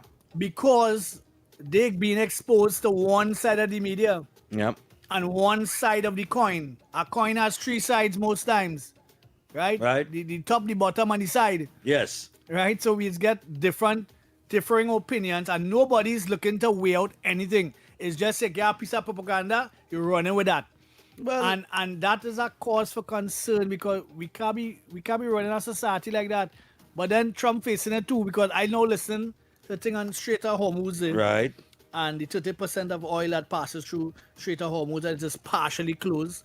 They charge one ship $2 million to pass through. Yep. They're limiting the amount of ships. The allies of Trump getting through. Yep. Allies of Iran, in fact, they're getting through. But the other ships and them being blocked. And all kind of mad thing going on. And he had to face the media too. So again, I know politics. The media ain't too kind to him, eh? Politics just come down to interests and ideologies. Yes. Right? So just bear that in mind, people, and pay attention to what the hell going on, and try to critically think. We don't critically think in this country here, and that's why we end up in a lot of problems where we are. Because we just take what we get and we run in with it. Why critically think where they can get your information from, Brian Manning? God, that thought by itself. Make me feel the hurley and bring up a breakfast, yes? Imagine that, right? Imagine, look at something here. Let me get into the thing, right? We go deal with Berkey's son and everything, right? Right. But imagine they went and filed a Freedom of Information Act request to find out what kind of money Watson do gain. Well, he come out and he said today, $40,000, and which is not really. But you hear you hear what the others was getting, right? Yeah, what I'm saying is not on par anywhere close to what the others were getting before. And I Shelly think Das was getting 125 US an hour. Yeah, man. What are we talking about? Papa, yo. One getting $70,000 a month for a year. 70,000 a month for a year, 840,000 for the year. Yeah. But they want to dig into Watson Duke business. You see how it has backfire on them? They're so cantankerous. They want to do like if the man gets some kind of deal that they paying him some exorbitant amount of money now to try and spin it and say, look, they say they don't have no money, but look, they're going to pay what's in do. And when they go now and they get the information, I'm glad they get a whole bundle. Right. It's a whole bundle. And not parts. And not parts. Yeah. You understand? As usually. Come to find out now, People and parts. Watson working for half the money that all was under the previous administration was getting. Right. And all was feeding. And this is the problem. Now, I have to say, somehow or the other, the experts has been a little more kind in their reporting than PNM3. Well, Which they've been renamed PNM3. So my thing is that you have to be very wary as to where you get the information and how you get the information, because the information shapes how we go forward. And Kamala Prasad Bissessa has a work on her hands right now to try to dispel or to manage the communication coming out from where she is. That kind of stuff, right? Because everybody screenshotting a piece of a document and sending it to the media. Or send it to old source. Or send it to old source. What about the TSCT invoices? Up to now, nothing come out of that. Exactly. With the Communication Workers Union, the head of the Communication Workers Union, who was bumping Chikam and talking all kind of threats. Joanne Oje? Yes, but where she said, I haven't yet, I will release it. But releasing, if you have something that fake, it don't matter. If you release it, don't make it real, you know. Why you understand what I'm saying? So that's so wary of the press this wrongs, because you have to be very careful at the way But this is why we here, X. This is why we are here. It's very, very disheartening to watch, the direction. Because imagine, in fact, let me not say that on air. I can't say that on air. No, I can't say that on air. No, it have some things I need to reveal, but I had to be careful how I revealing it. Yeah. You know what I mean? Especially about the media and that sort of stuff, right? But at the end of the day, be careful, people, of who you take information from, how you take information, how you digest information. We wanted to think.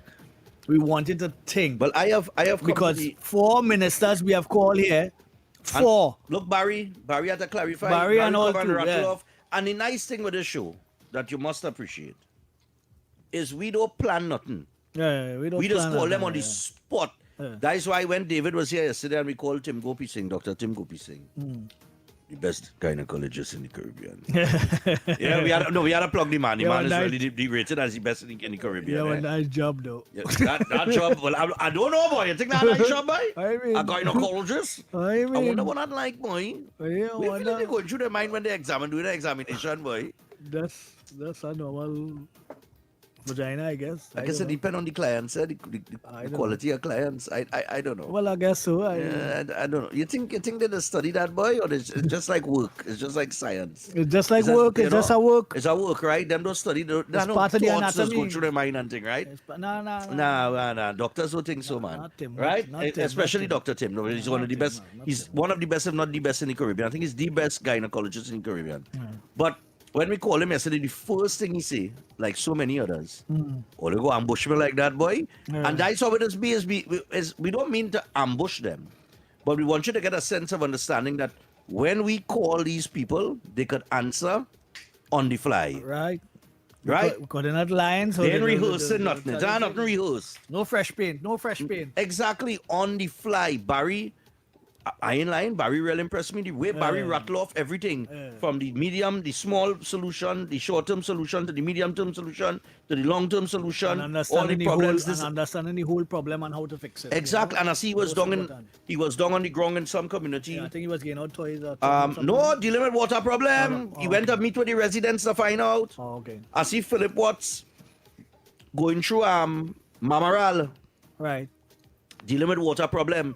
And I was highlighting that video on my program this morning where people have these barrels outside the house to catch water now. And that's the water they're using to drink and cook and things with. I want to ask most of these people. And they're on the ground. I want to ask most of these people, where they think the money coming from? I don't know. I don't know where people feel the money does come from. But the money can't come from revenue. Does think at all? You feel the average Joe does study where the money coming from? No. Because I hear in some commentary with different people and watching the little polls and the papers and all these different things, right? And some people are thinking, but the others are just being Well, it's no cure obscurantists. for stupidity, you know. Well, yeah, but yeah, you have to wonder where the money coming from too. If the woman come in and They say, not they don't have that study. The same way they ain't studying that Balize House could have never been on raffle ticket. well, Them ain't studying that. You most feel them studying that? important. You feel them studying about raffle ticket sell? You feel they do any calculation? Well, okay, about raffle all right, a raffle ticket was selling for $100. How many raffle tickets would you have to sell to put up $100 million structure? 39,000. You understand why I'm telling you? I mean, people, listen, this is what you have to do. You have to do the calculation. It's like, if you want to know if the government is overspending or if they are within, look, they bring up a whole issue in the papers the other day with the office of the Prime Minister Christmas dinner. I don't know if you saw it. Yeah, 160,000. 160,000. But nah. They're making a bacchanal for that. But let me tell you where that bacchanal dead. Maybe we'll call it dead. I am a promoter. Right. You know that. You just come to my events. Right. I just show up free drinks every Christmas. Free drinks. Right. With entertainment. And my expenses has been over 100,000. Right. Right? When you check the bar bill, the decor, the entertainment, security, the venue.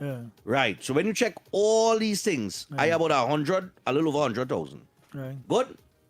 And that is with free drinks and people that are buy food, eh? Right. Right. So at the office of the Prime Minister, I talking about that for 400 and some people. Right. So the office of the Prime Minister have a Christmas dinner. And it comes up to 160,000 and only 4,000 pay. I think they only pay $4,000 out of all the bills. I think they still owe it, right? Right. According to the article. So they didn't pay the bill yet because they didn't have money to pay the bill, right? Right. They say from what they see in terms of the caterers and so on and so forth, the office went with the lowest bids. Right. So they went with the people that charge the least. Yeah, that's what I'm telling you. Right. We talking food, we talking decor, we talking service, because you must have there is service and security and all these little things, right? Man, 160. If all you could talk about is $160,000 for an OPM Christmas dinner, you have nothing to talk about. Well, I wasn't that, so. Eh? I wasn't part of that. You was in that? You was in that? You eat shrimps? I wasn't sure them. You eat shrimps? Yeah, shrimps, yeah. Shrimps, eh? Shrimps Oh, and God, steak. boy. And steak? Surf and turf? Oh, God. Did you drink champagne too? That's kidding. You had champagne? No champagne. All right, no problem. No, but I'm just saying, if that is all you could talk about, if that is all you could report on, I look at some of the reports in the paper this weekend, and it's like, you mean there are nothing to talk about? Because some of the conversation just petty. It just and I am taking the position of the Prime Minister. I love the Prime Minister. Let me tell you why I love the Prime Minister. I want to read you a little thing what she say here. Is this she bothered?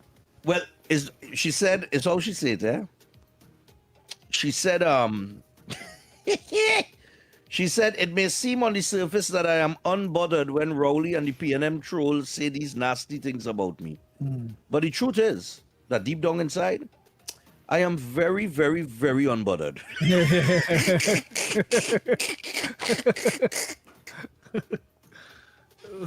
No, I think she tackled them the right way. I think she handled them the right way. And her experience is showing in a lot of instances. Yeah, so I think she baited them nicely. She baited them, yes. Look how much them nicely too. They could say what they want, right? Look how much bacchanal that one accusation caused. Right. That Balize House was built with drug money. Look where erupt after. Look where erupt out of that. Everybody that's gonna jump on yourself. Everybody all of a sudden they get like ants in their pants. Yeah. You understand what I'm telling you? Something. I mean, and that's just. Camille and all with your annoying voice. Oh gosh, boy. God. Hey, boy. She like Naila Suka Mosquito. God, boy. I tell you. Oh God, yeah. Hey. We what are we? 20 minutes I hear past? my name call you. Hey, by the way, thanks a lot, Mr. Welsh, yesterday for holding it down for me. Yeah, man. You did a fantastic job. But I hear all you call my name in the in the naughty corner. What can I put in the naughty corner for in here? Somebody put in the naughty. What they put in the naughty curry or corner about, something? boy? Is something. Welch was talking about something with some roti he didn't get from his sister. Yeah. And then somebody foreign news calling, I think it's foreign news call, and talk about something with curry with you, you know. Yeah. I think had it's 10 foreign curry news. and 8 was bad. And 8 was bad. Yeah. I 8 think was it's- bad. No, I think seriously. 8 was really bad, boy. Oh, God, boy, it was ridiculous, boy. Nah, serious thing. Yeah, if I leave in back the naughty curry. corner, but nice yesterday, boy. Look, get ready for the Yeah. naughty corner at 10, right after the 10 o'clock news. So think about who in your naughty corner this morning. And we are remember, whips you and have a dogs reason. and thing. We are whips and We are dogs and thing. whip and thing. No way doing, no way doing. We are whip. We have a whip, and we have a cloud. Right, We great. have a whip and a cloud. So you Great. either get a whip or a cloud. All right. Waiting about Berkey's son, boy. He just goes back to how to put it, to what I've been speaking about for the longest while about children, about being part of the fallout. Because I think that was one of his sons that was doing very well in school.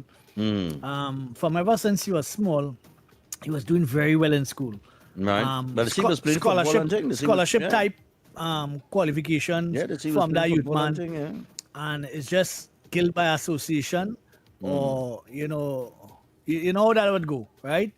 Because of your father's legacy and that kind of stuff. Yeah. Well, we don't know what are the circumstances that got him killed, but 3 of them were gunned down in a house in Penal, which is because his father never liked him to be down Up in still outside. His father never liked him to be up on that side. Also, he sent him on Penal. Yes, he But sent the him problem away is from- Penal is a hotspot. Well, imagine that. Penal is a hotspot. You can imagine that? Yes, Penal is a hotspot. I've been saying that for the last 6 years. Well, look at what thing happening in Penal. I need a young guy. I don't think he was in anything per se, normal children, teenagers so kind this- of thing. But outside of that, Yeah, he wasn't no bad man we thing. don't know him into any Batman thing kind of scenario. But it's unfortunate he would have lost his life. And as it happened, McGill sent my note on it. Juvenile delinquency problem expression itself in crime and criminality. Yeah. Yeah, she sent me that note and said unfortunate, But I was watching something, and I was watching the 17 years old, 21 and 22, right? And I was saying this one, I said, look at that, boy. And I just wanted to let the young people out there know, and even the elders who have a little influence on young people, but they really don't take the opportunity to connect with them, all right? In my experience, right, I had a partner named Darwin Caesar. Caesar was the big man up in Kandahar, All right. right, back in the day. And and all it took, men had fear of Darwin, they had respect him. So you had the respect and you had the fear factor. All right. And all it took was a youth man to walk up behind him at night and pour a bullet in the back of his head. All right. And he dropped down dead on the ground in the road in Kandahar like a dog. Right? And that was the end of that. That was the end of that. As much as And I can tell he you was about feared 10, and respected. And I can tell you about 10 stories like that. Right. Exactly like that. And this is the point. The point is, when you get into that kind of lifestyle, it only have one end, It ain't no happily ever after, No, it don't. It- Don't know man jumping in a taxi and go to work taxi after you're going on people when the night come. It don't work Exactly. so. It don't work like that. This is the end result. And the youths have to understand that you are now, when you reach the age of 14, 15, you don't know nothing about life. You know about life. You're feeling about life. You understand? You know starting to get little feelings to go behind girl. You didn't even know about life. Right. Right? And I'm saying, you ain't travel yet. You ain't even reach the point of reaching the age to jump on a plane and go and see the 17, world. 20, and 21. Them now start to live. They now start to live. Them ain't really see And that's life it. properly yet. And that's it. And I'm saying to you, when you're that age, the wants and the needs that you require at that age is very different to when you're older. When you're older, your perspective on life changes. And your needs and your wants become different now. All right. As you mature, you start to think differently. You even start to act differently. If you used to drink plenty alcohol, you cut back. You understand what I'm saying? If you used to smoke cigarette, you stop or you ease up or things like that now, because you come to realize, well, okay, you're getting older. and you have a different perspective on life. And then if you travel too, and you leave Trinidad, like how you have left Trinidad on several occasions, maybe that is why at your age and your young age when you was traveling all over the place, going to Azerbaijan and all these places, and eating shrimps there too. I just said, when you were traveling there, you would have seen, remember you're coming out, you're leaving a dot on the map, eh? Right. Trinidad is a dot.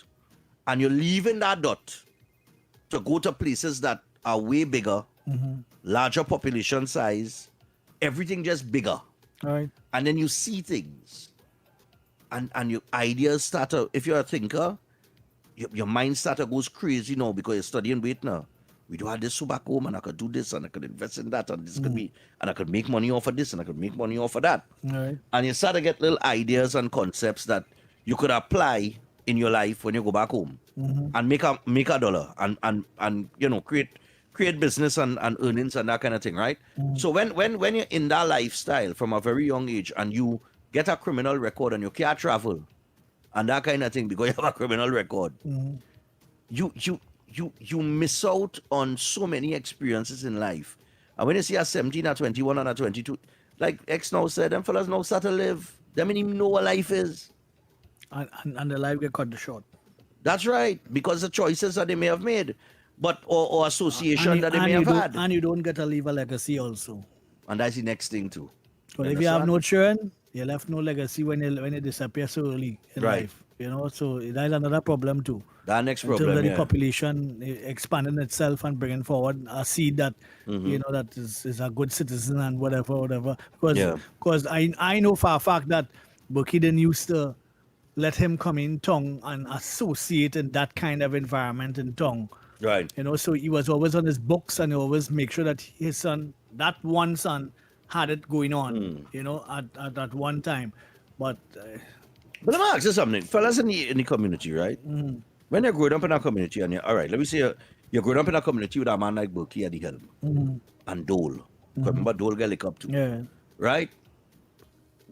As a youth man that looking up to them fellas and seeing them as either role model or the big man. Right. When them fellas get licked up, nothing don't dawn on, you don't start to think about wait now. If it could happen to them. A good punching and a roll on, let's fix that. A punching and a roll on, let's fix that. Nah, boy. Nice. You sit down with your roll punching and a roll on and you just continue the movement. Nah, boy. It is what it is. It's as simple as I that. said, boy, a punching and a roll on, A boy. punching and a roll on and that's cool. And I said, boy, everything back to normal. Celebrate, boy. raise a toast. And next in line. Nah, it is boy, what it is. How life will be so, boy? It is what it is. But been like that for however long. I tell you, no, listen, Martin Joseph. And before that too, Yeah. But I just drawing from Martin Joseph time. Come forward. We have those youths that are adults today. Yeah. They are the 18 to 23-year-olds today from since Martin Joseph time. Yeah. All they watch what the hell going on, you know. All they not paying attention to what the hell going on, you know. Since Martin Joseph time, we have the 18 to 23-year-olds today in 2026 that are robbing, disrespecting people, getting themselves involved in all of them. Most of them are fallouts in society because some of them would have gotten a good intervention somewhere. Somebody would have picked them up. Somebody would have seen the talent as a footballer. Some of them might have get an aunt and uncle who well off and wanted to take care of them. Right. And all these different, right? So they fall into a all right groove with two good parents or substitute parents, you know, and they start to get a life together.